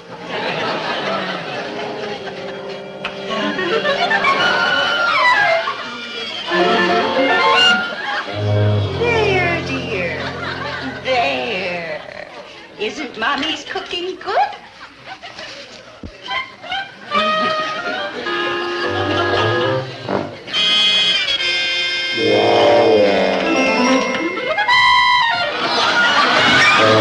Dobie, you poor thing. And you did it all for me. Oh, look what I brought you. I've eaten. Here. It's everything I can cook. Frankfurter, sauerkraut, chili, and dumplings. Tell you, I've eaten. Oh, you're so noble, Dobie. Not wanting to force me into being your girl. You don't have to lie about having eaten. But what about Chatsworth? I mean, he's such a nice fella and handsome. And rich. Mm-hmm, rich, yeah. Yes, but it's you, Dobie. There's nothing I can do about it. I'm hooked. Eat. Oh, no, I'm sorry, Thalia. I just can't. But you must. Now, remember, when we get married, you're not going to be able to afford a cook or going out to restaurants, so I'm going to have to do all the cooking. So you might as well learn to like it. Thalia, look. Come on, Dobie. No arguing. Just eat. Eat.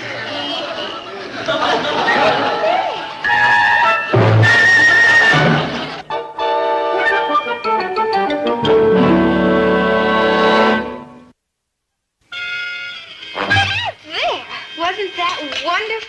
You know, it surprises me, but I like doing things for you, like cooking. Thalia, you say we're going to get married? Yes. And after we're married, you're going to do the cooking? And this is what you cook best? Yes, that's right. What are you doing? Calling Chatsworth Osborne Jr. For you.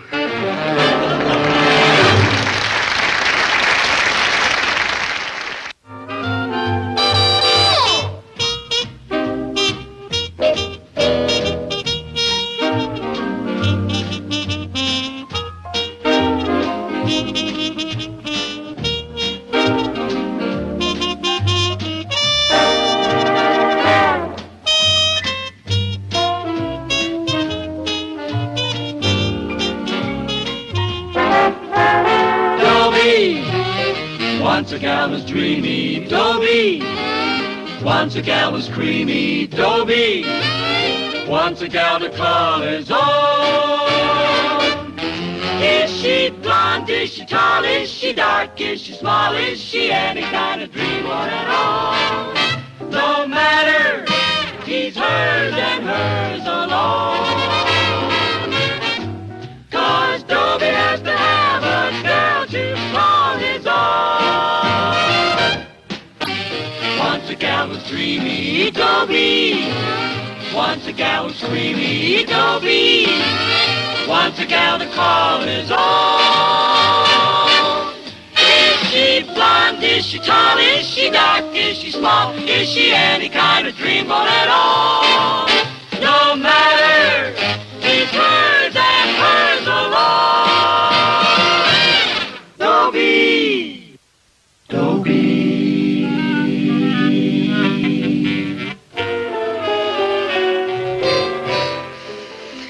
My name's Dobie Gillis. I'm happy. I'm happy because I've just fallen in love an hour ago. This is the happiest part of a love affair. Just after falling in love and just before the problem of money comes up. Those precious minutes. Well, that's enough of being happy. Time to start worrying about money.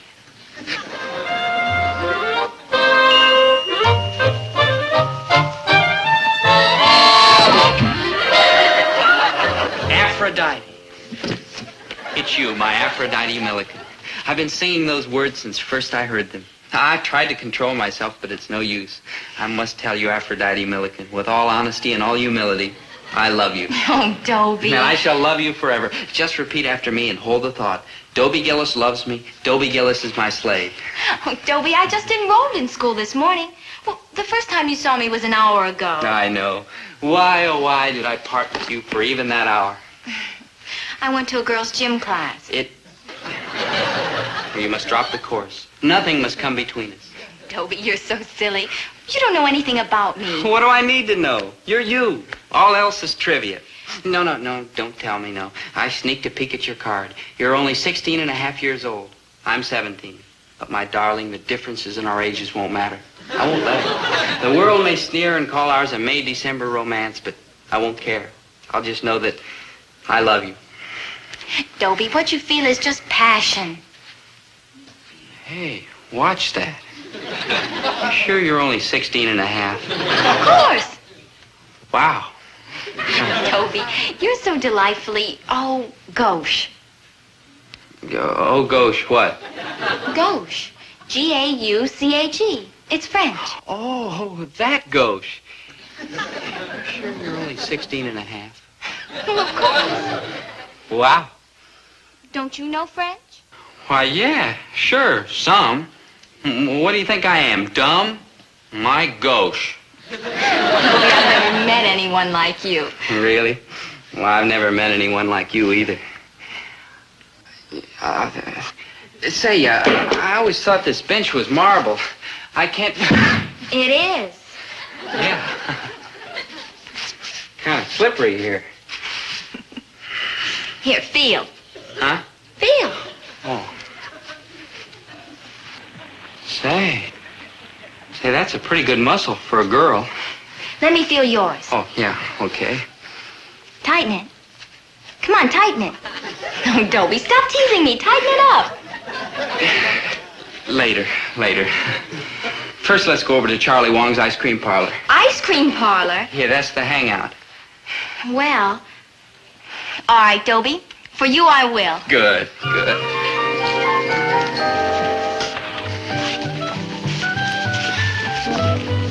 Do you come here often? Sure, all the time.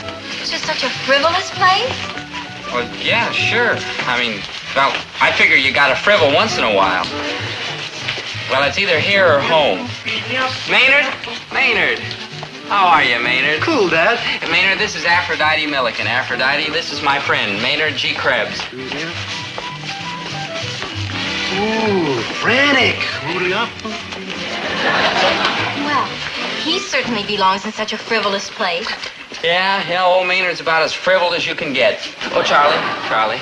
Aphrodite, although I'm not a wealthy man, you may order absolutely anything your heart and stomach desire. Up to, Did you expect me to swallow one of those sodas? Huh? And you were going to swallow... Well, you are not. No? Niashiba shila, shina, guanba. Hamujao, wohai shitao. Niashina shila, willa. Chinese? Wow. Now, here's what you should eat. Nice, sensible refreshment.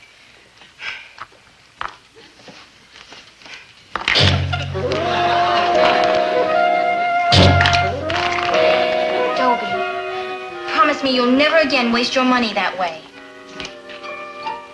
I promise.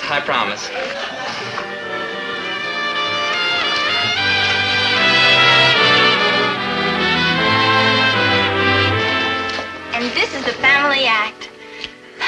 We just got off the road yesterday, and this is our winter quarters. The 4 Flying Millikens. You're an acrobat? Mm-hmm. And you live in here? Well, of course. Oh, hello, Father.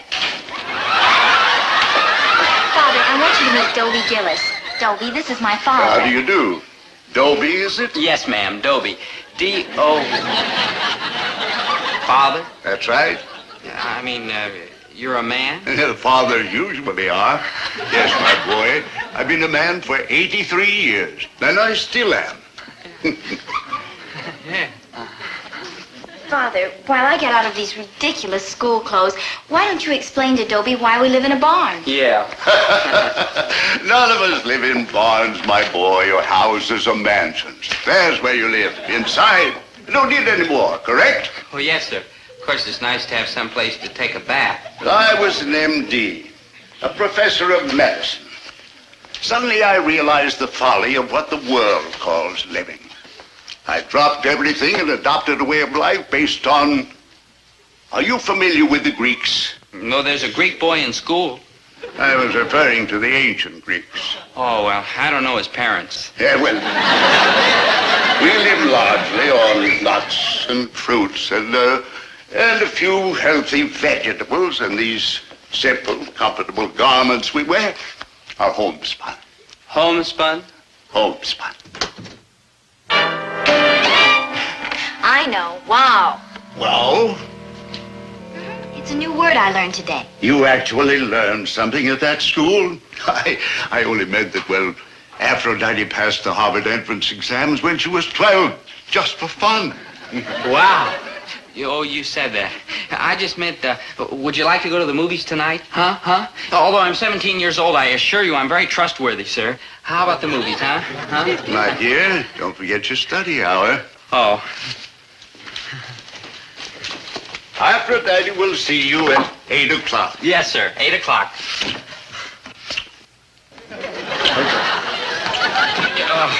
I assure you it was an accident, sir. I stumbled. I assure you it'll never happen again, sir. Goodness gracious, never? No, never, never. Why, kissing's the most natural, affectionate gesture in the world. If... It is? It is. 8 o'clock.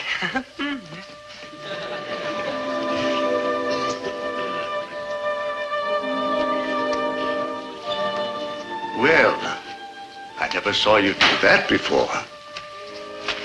I never did it before. What's the matter, my daughter? I don't know. I just feel all squiggly inside. Is squiggly love? That or bad digestion. The latter, in your case, of course, being quite impossible. We've always hoped that the mate you choose would be able to take my place in the act. If this Dobie turns out to be your soulmate, well, we just have to build him up. Yes, sir. Build him up.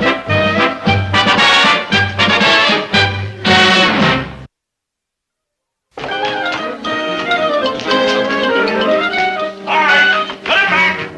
Put it back.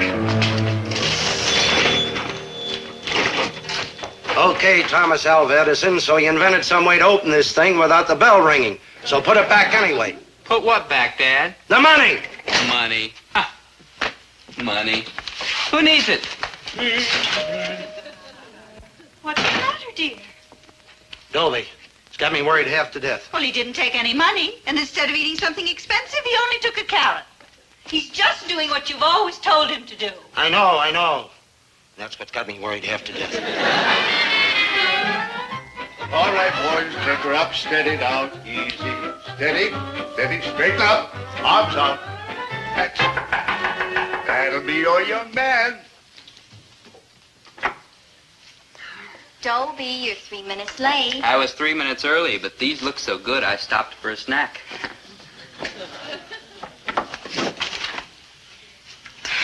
Dobie, I want you to meet my two brothers. Oh? This is Hercules. Glad to meet you, Dobie. How do you... And this is Atlas. How are you, Dobie? Yeah, better, thanks. Glad to see you again, Dobie. Yes, sir.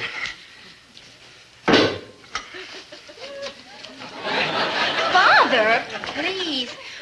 Don't you all bother about us. We'll just go sit over there. Yeah.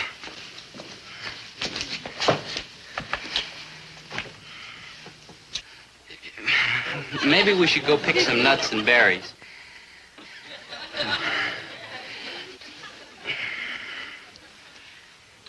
Yeah, maybe you'd like the movies after all. Dobie? I assure you, sir. As an older man, don't you like to kiss girls? Well, my gosh, yes, sir. I imagine I would, under the proper circumstances. Well, this circumstance is eminently proper. So for heaven's sake, hold still. Yes, sir. But this is going to be very embarrassing.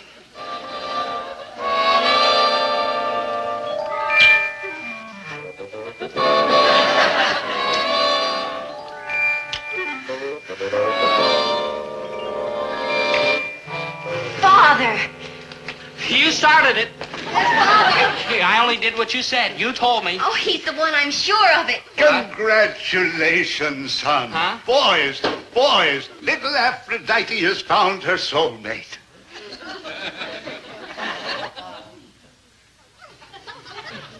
There's something I think you all should know. I have to be home by 11 o'clock. Dobie, you're so adorably helpless and shy. Dobie, we don't object to you, understand that, but we're wondering about your physique. Take your clothes off. Hey, in there. Might as well get used to wearing your tunic. We expect Aphrodite's maid to carry on my work. Live as we do. Work in the acrobatic act. Now that you've chosen her and she's chosen you, we must get started building you up. Why, in 1 week, you'll be a different boy. I just remembered, sir. This is a school night. I'll see you all later. Wait a minute, fellas. Don't put me down. Look, I have to be going. I hope so. Look, put me down, fellas.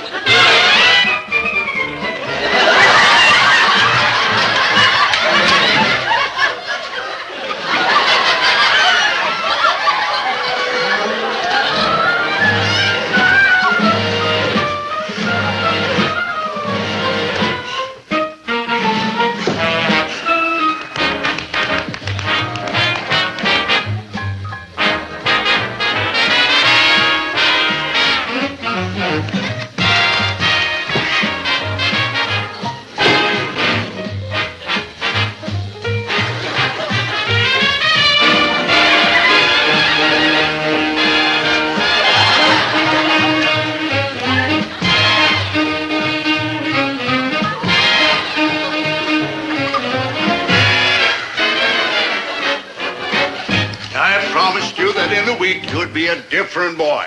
I am. Even his hair seems weak. You think it'll ever be as long as ours? You want my hair to be like yours? Naturally, son. What'll Dad say? You might just as well give up on me, sir. I guess I'm just a natural-born 90-pound weakling. I guess the bullies will always kick sand in my face. I'll just have to stay away from the beach and pretty girls. Nonsense. That only means that you'll have to work harder next week.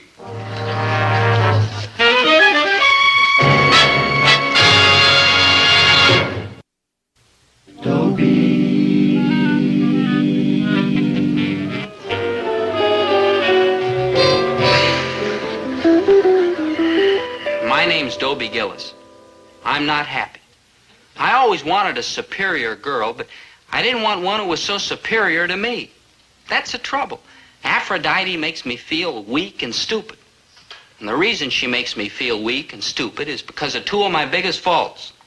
I'm weak and I'm stupid. Also, I can't keep my mouth shut. Not that I actually proposed to her. I told her I'd adore her for the rest of my life. That has nothing to do with marriage. And I'm not fickle. I still love Aphrodite. I just wish I'd never see her again. Oh, you're coming along fine, my son. Another half hour of this, and we'll have those sodas and balls sweated out of you. Yes, sir. My daughter, one claps. After all, he's weak. I know. That's why I love him. But he's so weak. Do you think we'll ever build him up? Now, that's what's bothered me, too. You know the importance of bloodlines.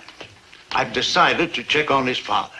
Father, please don't do anything that might come between Dobie and me. Now, his father has a grocery. I can check on him while he's making a delivery here. He won't even know who I am. 6 quarts of yogurt? Yeah. Dozen bunches of carrots. Same as celery. 6 quarts of blackstrap. 6 quarts of blackstrap molasses?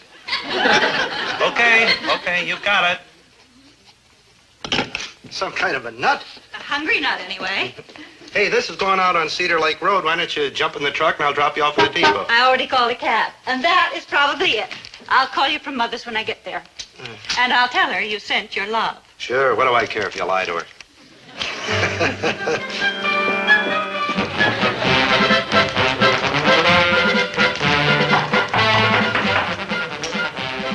Now, you go keep Dobie busy, and don't worry, I won't let his father suspect a thing. Your grocery order, ma'am. Like father, like son. Huh? Merely a general comment on heredity. Oh, well, can I put these down someplace? On the table. Oh, I'm sorry I'm a little late, but I couldn't deliver them till after I closed the store. You see, my wife's out of town visiting her mother, and there was nobody to take care of the place. Ordinarily, I make deliveries just like this. Do you eat this stuff? Oh, yeah. Live here? Yes, we live a simple life. Eat simple food. Sleep on the floor. Well, everybody to her own taste. That's what I always say. Fine.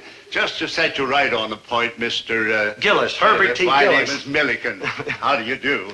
How do you do? Oh, I do all right, and I can take pretty good care of myself, too. That'll be 10:42, huh? $10.42.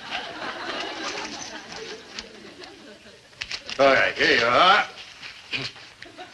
Oh, I beg your pardon. Hey, lady, what do you think you're doing there? Just feeling the tone of your leg muscles. Nothing wrong with that. My leg? Don't be so shy. Look, I'm a happily married man. Shyness runs in families. Huh? Oh, just another comment on heredity. I'm interested in heredity and health. Tell me, your parents living? Look, lady, $10.42. That's all. $10.42. Of course, but why can't you satisfy my curiosity? Okay, so both my parents are still living, and my grandfather on my father's side died at the age of 86 in perfect health. Boy, you're a nosy old dame, you know. Died in perfect health? Yeah, he was chasing a fly, and he got out into the street and was run over by a streetcar. Wonderful. Playing baseball at the age of 86. I did not say he was chasing a fly ball. I said he was chasing a fly.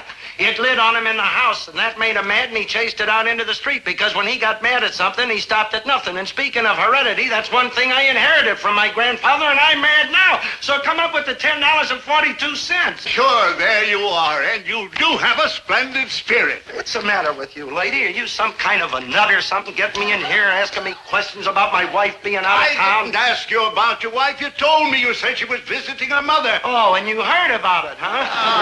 Mr. Gillis, I'm afraid I've gone about this all wrong. Dobie said... Dobie? Your son, Dobie. Dobie? What do you mean, Dobie? Somebody call me? So that's why you ate the carrot. A whole nest of them.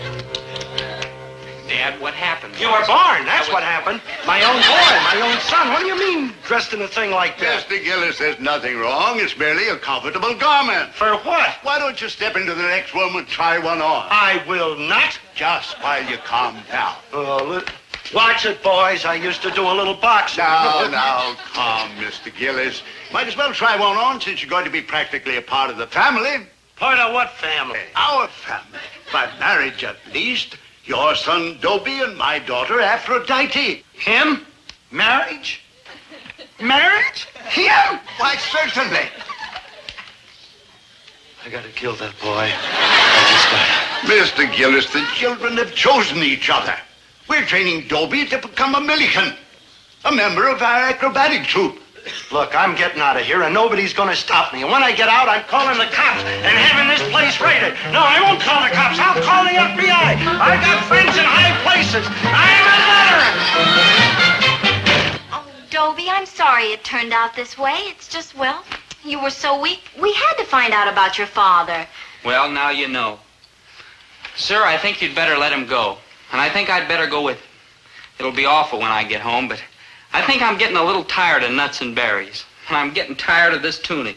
And I know I'm tired of training. I'm just tired. Splendid, son. That means you're getting close to your second win.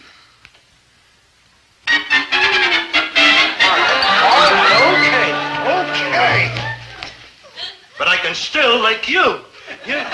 Oh, and you're interested in heredity, huh? Well, let me tell you something about heredity. Did you ever hear of backwards heredity? Well, heredity backs up sometimes, and that's what happened to me. I got me a cuckoo son, and heredity backed up on me, and now I'm cuckoo. Otherwise, I wouldn't be here putting up with all this. Well, I'm getting out of here right now, and you are not coming with me. You've been running around for the past 2 or 3 years like some sort of a lovesick nut. Well, you belong in a cuckoo's nest like this. You still owe me 42 cents. Acrobats. You made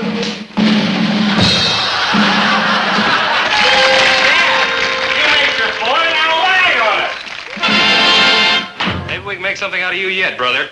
Now we're really going to get to work, bro. I'll lay out a 24-hour-a-day schedule. You can live here with us. Oh, Dobie, you're mine. Isn't it wonderful?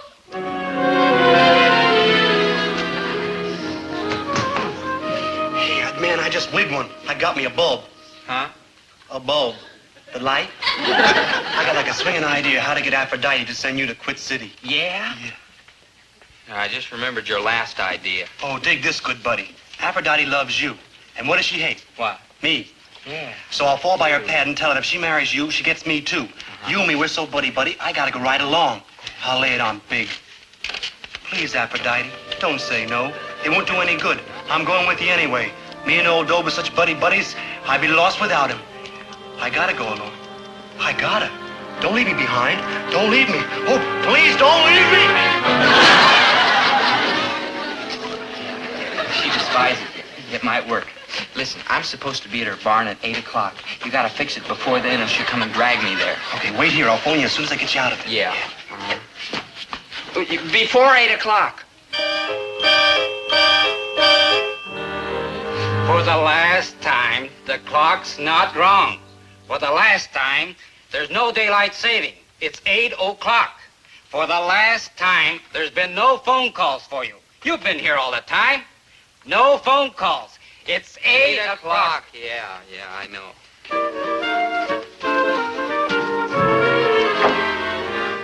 Dobie. Yeah.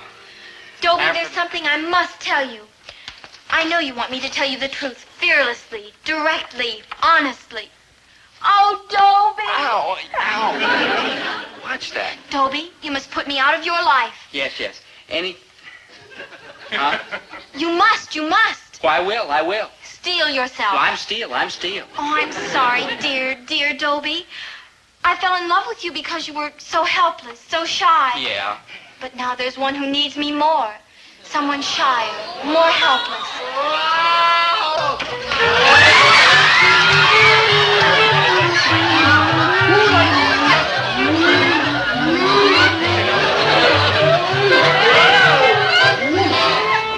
Oh, Maynard! Poor helpless Maynard! For gosh sakes.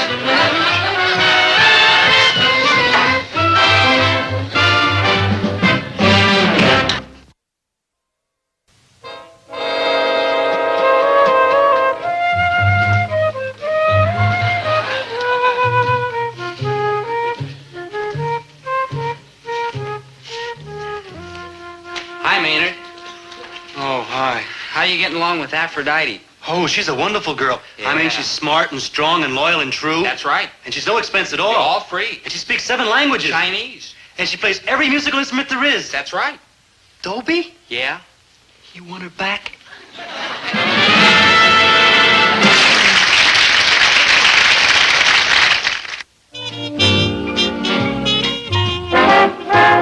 Dobie, once a gal was dreamy. Dobie, once a gal was creamy. Dobie, once a gal to call his own. Is she blonde? Is she tall? Is she dark? Is she small? Is she any kind of dreamboat at all? No matter, he's hers and hers alone. 'Cause Dobie has to have a girl to call his own. Once a gal was dreamy, Dobie. Once a gal was creamy, Dobie. Once a gal to call his own. Is she blonde? Is she tall? Is she dark? Is she small? Is she any kind of dreamboat at all? No matter, he's hers and hers alone. Dobie! I'm taking mathematics at school. I hate it. You take most of the trouble in the world today. What's behind it? Math, that's what. I mean, without math, there wouldn't be H-bombs or income tax or insufficient funds at the bank. Or Thalia Menninger. Pay attention. Yes, Dobie, kindly pay attention. You, of all people, kindly pay attention. Remember, there'll be a quiz tomorrow, so come prepared for the worst. Class, with the exception of Dobie Gillis, you stay. I want to talk to you. Dismissed. Maynard, what are you doing here? Oh, I'm with Dobie. I mean, wherever he goes, I go. I mean, he's like my good buddy. Well, that's very touching, Maynard, but goodbye. Don't you want to talk to me, too? I want to, but how? Maynard, I believe a teacher's duty is to help her students all she can, but let's face it, in some cases, you just can't make contact. Gee, like, thanks, Mrs. Adams. Yeah, I'll wait for you in the park. If you're in any trouble, just like holler. I must say you have loyal friends. Oh, it's nothing. You're wrong, Dobie. It's something. Anybody who can inspire this kind of loyalty is pretty special. Yeah, I appreciate that, Mrs. Adams, but please, ma'am, could we kind of hurry it up a little? Thalia might be waiting for me. Now, there's another example of the way you endear yourself to people. Thalia Menninger. Yeah. As for Maynard, honesty compels me to say that he is a trifle eccentric. But Thalia, there's a hard-headed girl. Carborundum. Yes. And yet she sticks with you. Well, no. Actually, she kind of throws me out all the time. But she kind of comes back all the time. Isn't that true? Yeah, I guess so. It's a fact, Dobie. Yeah. This is not my business, I know, but I have eyes. I can't help noticing things. Thalia loves you. Maynard loves you. In fact, everybody loves you. Why? Why? Because you're special, Dobie. You're a very rare boy. And that's what's got me worried. How can somebody with your capabilities get such terrible marks?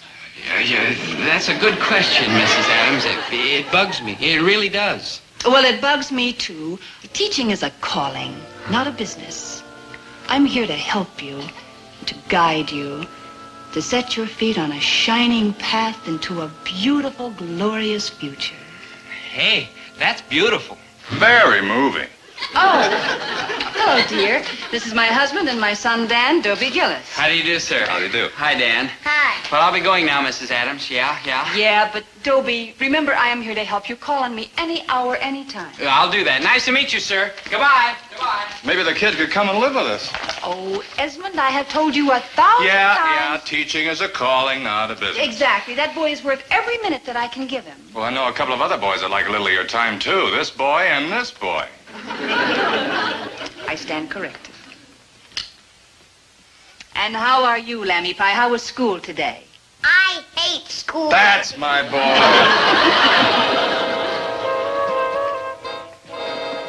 Maynard, You rang? how come you keep following Dobie around all the time? Because he's like my good buddy. I see. How come you keep following him around all the time? I don't. You gas me, girl. I mean, you leave me limp. I gave Dobie back his high Y pin 12 times in the last month. So what's that on your sweater? Well, I'm giving it back again today. That's why I wanted to see him. Sorry I'm late, Thalia, baby, but I guess it doesn't make any difference. What do you mean it doesn't make any difference? Don't fight it, Thalia. You love me. Maynard loves me. True. Everybody loves me. I'm lovable. Who says so? Just Mrs. Adams, that's all. Big deal. I've known you were lovable for years. You have? So how come you keep dumping me? Look, Dobie, you're lovable, but that's all you are. Lovable. Are you smart? No. Are you talented? No. Are you aggressive? No. Are you ever going to be a success? No. I was wondering when the conversation was going to get around to money. Will you kindly tell your friend that I do not happen to care about money? That's right, Maynard. Thalia doesn't care about money. Not for herself, that is. But her father's... 60 years old and has a kidney condition. And her mother... Isn't getting any younger. And her sisters... Is married to a loafer. And her brother... Is turning into a public charge. So, it's up to Thalia to... Take care of the family. Yeah. Yeah, maybe we could, take up a collection. Don't get smart. Yeah. Look, I have a responsibility to my family. I mean, if my father hadn't put braces on my teeth and sent me to dancing school so I could be beautiful and graceful and charming the way I am, well, then maybe he wouldn't have a kidney condition. And you aren't helping anything. Me? Yeah, you.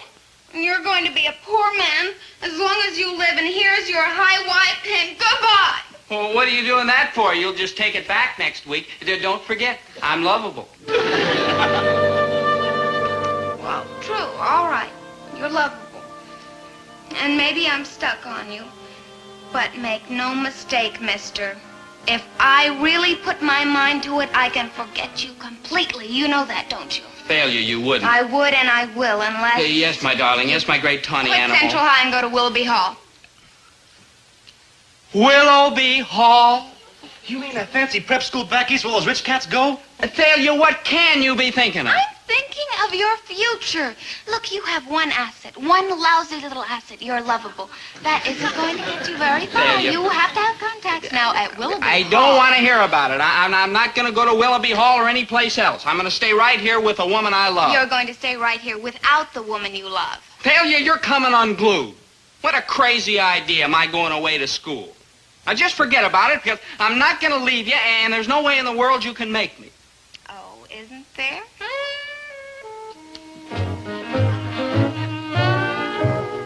There's no way she can get me to go to Willoughby Hall, is there, Maynard? Of course not. Of course not. I wonder how she's going to do it.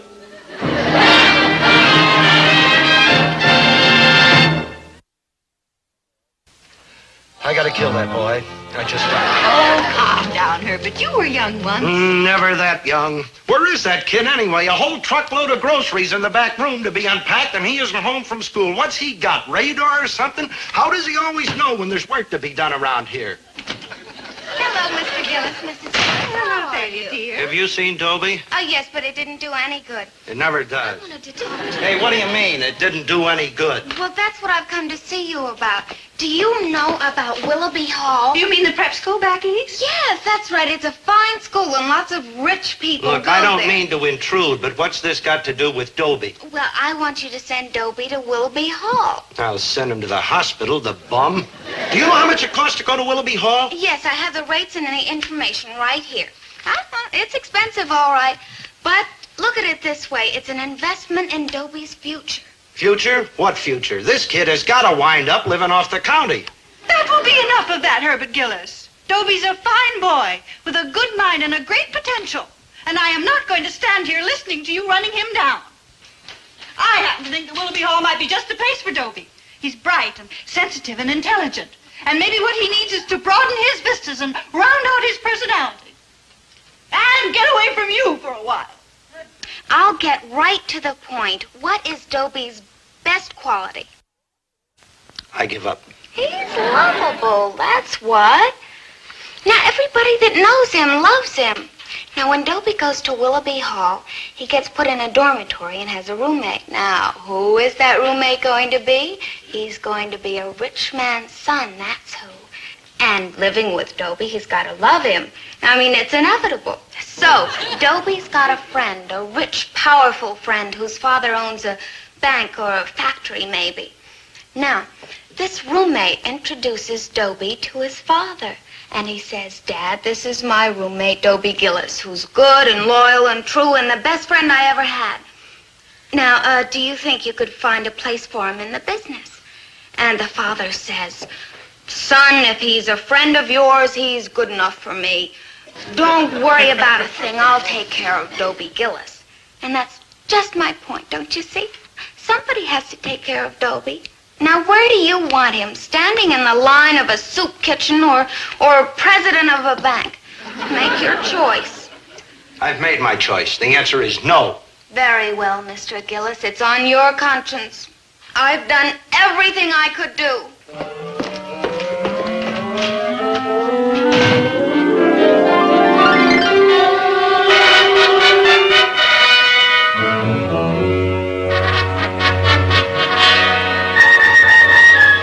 Dobie, old bean, I don't want to get misty about it, but rooming with you has been absolutely top hole. I mean, you're a splendid fellow. No. First rate. I'm just lovable is all. You are that. Dobie, if it should ever fall to my lot to repay you for being such a decent sort, I hope you'll not fail to call on me. Shucks, Winthrop, just being lovable's enough for me. Hello, son. Popsy, what a delightful surprise. I happen to be in the neighborhood foreclosing a few properties, so I thought I'd pop in. Well, how jolly. Popsy, I would like you to meet my loyal, true, devoted, kindly, dependable, lovable roommate, Dobie Gillis. Dobie, this is Dad, Winthrop Van Money the Seventh. I'm honored, sir. Well, Gillis, anyone who's been such a loyal, true, devoted, kindly, dependable, lovable roommate to my son need never go wanting as long as there's life in this prosperous body. Gillis, you will start Monday as chief teller at the First National Bank. After an appropriate period of learning the business, well, I shall give you a little bank of your own. Thank you, sir. You're a real human being. Dad, what a pleasant surprise. Hello, son. I just happened to be in the neighborhood delivering some groceries and thought I'd drop in. Oh. Are you in the grocery line, Mr. Gillis? Well, in a small way, sir. Not anymore, Mr. Gillis. Not small. Any father of Dobie Gillis need never want for anything as long as there's life in this prosperous body. Tomorrow, sir, I shall buy you a chain of supermarkets extending from Key West, Florida to Fairbanks, Alaska, side by side, no spaces in between.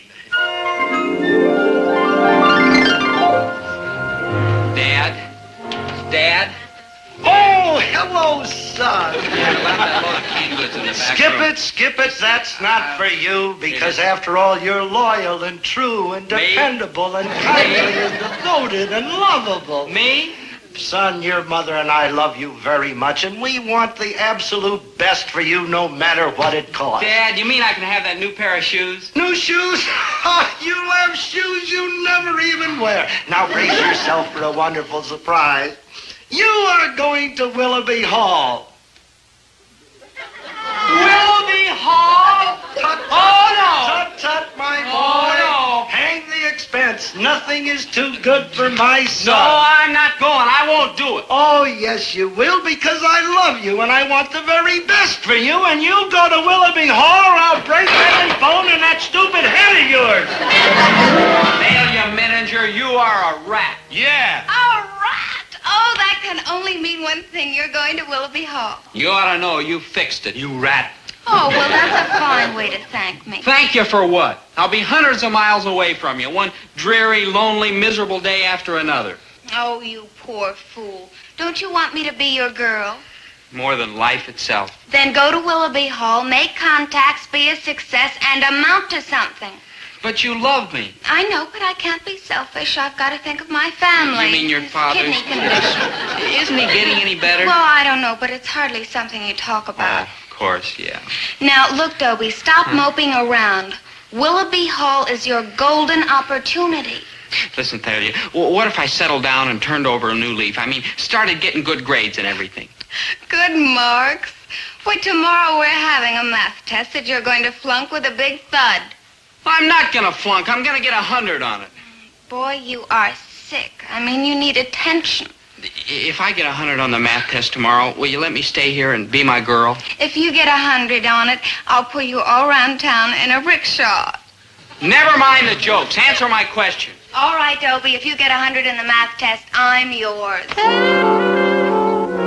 I'm going to do it, Maynard. I'm going to do it. You got a plan? Well, plan is too strong a word. It's more like hope. A little, thin, puny hope. You tell your old buddy. Well, Mrs. Adams, you know, the math teacher. Well, she said she wanted to help me and to call on her at any hour, any time if I was in trouble. Friend, you ain't never been in bigger trouble. Let's fly. Yeah.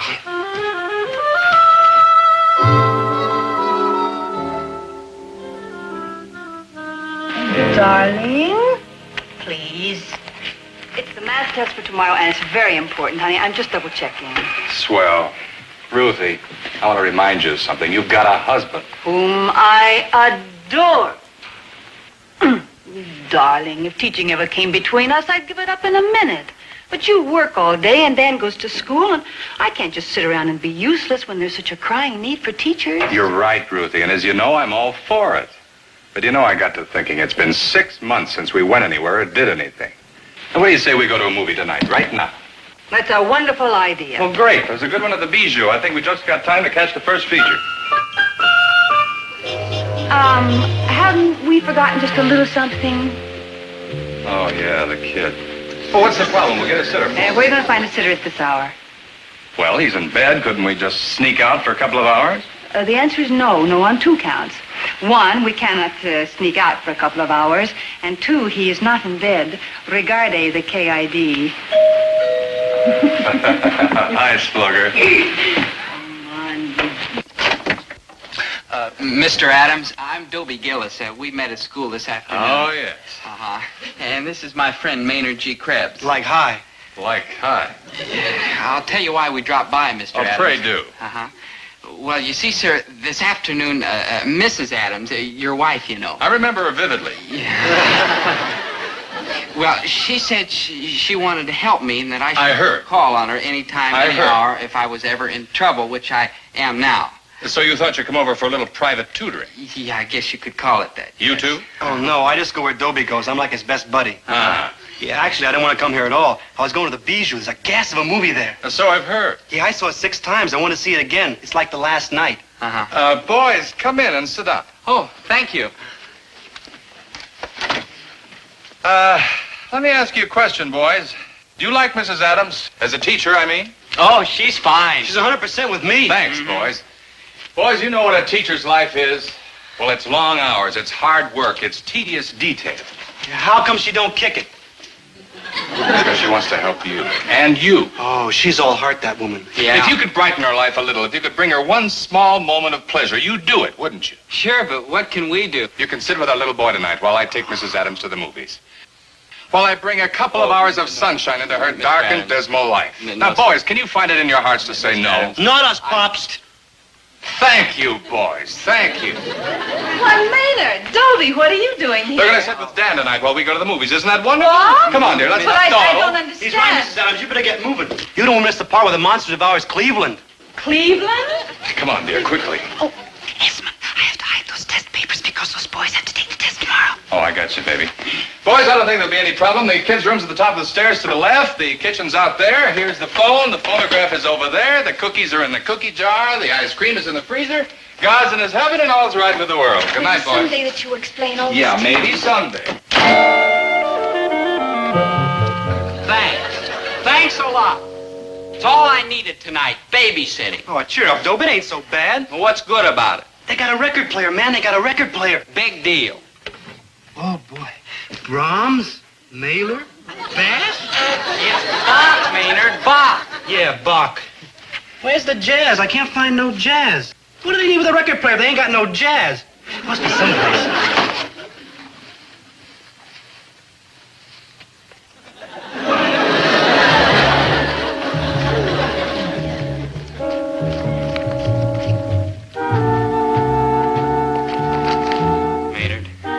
Maynard, do you believe in fate? What's bugging you, man? Maynard, concentrate. This is the quiz Mrs. Adams is going to give us tomorrow. We've got it right here in our hands. Now, all we have to do is look up the answers right now, and tomorrow we can get 100 on the quiz. And if I get 100 on the quiz and I don't go to Willoughby Hall, I stay right here with Thalia, and life is beautiful once more. That's like cheating, Dobie. That's exactly what it is. Dobe? Let's do it. Right. But just this one. Just this one. Never. No. Get a piece of paper. This question, number 8.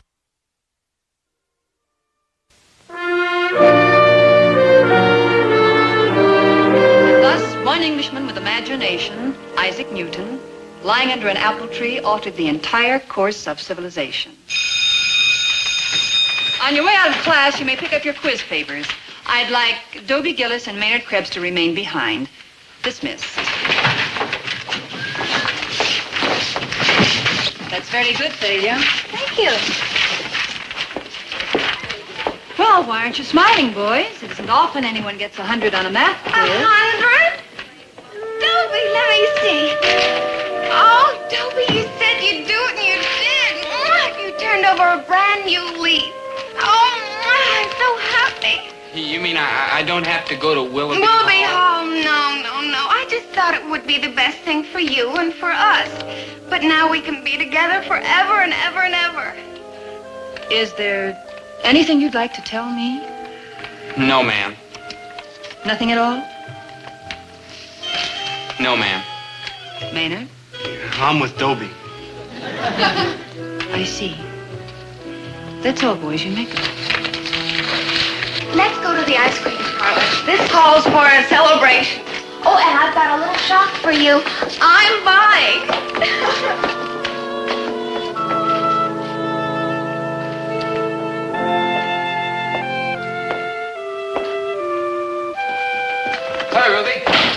car. You ready? Oh, what's the matter, Ruthie? I think when Dobie and Maynard were sitting for us, they found the test questions. I think they cheated on the exam. Oh, come on, Ruthie. They look like a couple of nice kids. What makes you say a thing like that? Dobie got 100 on the test. Well, it's possible. And Maynard, too. Oh, the one with the... Beard. I see what you mean. Well, honey, what are you going to do about it? There's nothing I can do, except never trust those boys again. That hurts, darling. Believe me, it hurts. Mrs. Adams, Mrs. Adams. Mrs. Adams, I gotta tell you something. All last night I couldn't sleep. Not one wink. Yeah, me too. And this morning my mother had griddle cakes for breakfast and I couldn't eat. Not one bite. Yeah, me too. Out in the hall just now, Thalia kissed me and even that didn't make me feel good. Yeah, me too. Thalia kissed you, too? No, but I wouldn't have liked it anyhow. Something on your conscience, boys? We cheated on the test, Mrs. Adams. We found the questions at your house and looked up the answers. Yes, ma'am, that's what we did. Thank you, boys. You've made me very happy. Huh? I'll have to flunk you, of course. This makes you happy? No, Maynard. What makes me happy is to see my faith justified. I've never been so proud of being a teacher as I am at this moment. Thalia, you should be proud, too. You have a fine, sweet, sensitive, wonderful boy. Yes, I have a fine, sweet, wonderful, sensitive boy who's never gonna make a dime. What are you crying for? You wanted the boy to go to Willoughby Hall? Well, he's going. Now, be happy. I am happy. If you can manage a little smile, here he is. Well, I guess this is it. He'll love it there, Winnie. He'll meet a lot of wonderful people. He'll get buddy-buddy with his rich roommate and go to all those fancy places. Oh, he's gonna have a fine time. Hey, go, good buddy. I just couldn't do it. I mean, I couldn't let you go without me. So I played my record player all night long till my old man threw in the towel. You mean... Yeah, I'm going to Willoughby Hall, too. Hey, great. Yeah, but wait till you hear the zinger. I call the guy in charge. What do you call him? Warden. Dean. Like that. And you and me, buddy, are roommates. No. Oh, no. Oh, no, Willoughby Hall. That's what this is going to be. Your roommate, you go right upstairs and I'm going to the store, so this could be your roommate. Out! Go to the back! Out! I'm hurt! I'm hurt! You'll laugh,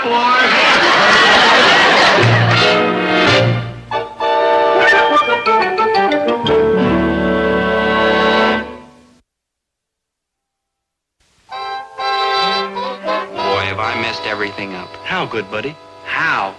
Number one, I flunked math. Number two, I missed out on going to Willoughby Hall and making all those contacts. Three, I lost Thalia. Yeah, but you still got me for your buddy-buddy. No offense, Maynard, that was number four. Five.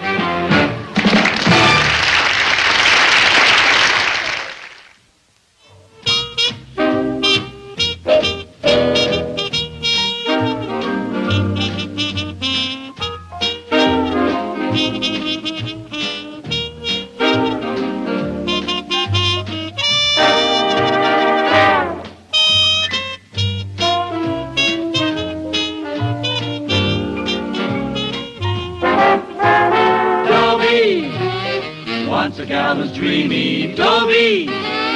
Once a gal was creamy, Dobie. Once a gal to call his own. Is she blonde? Is she tall? Is she dark? Is she small? Is she any kind of dream one at all? No matter, he's hers and hers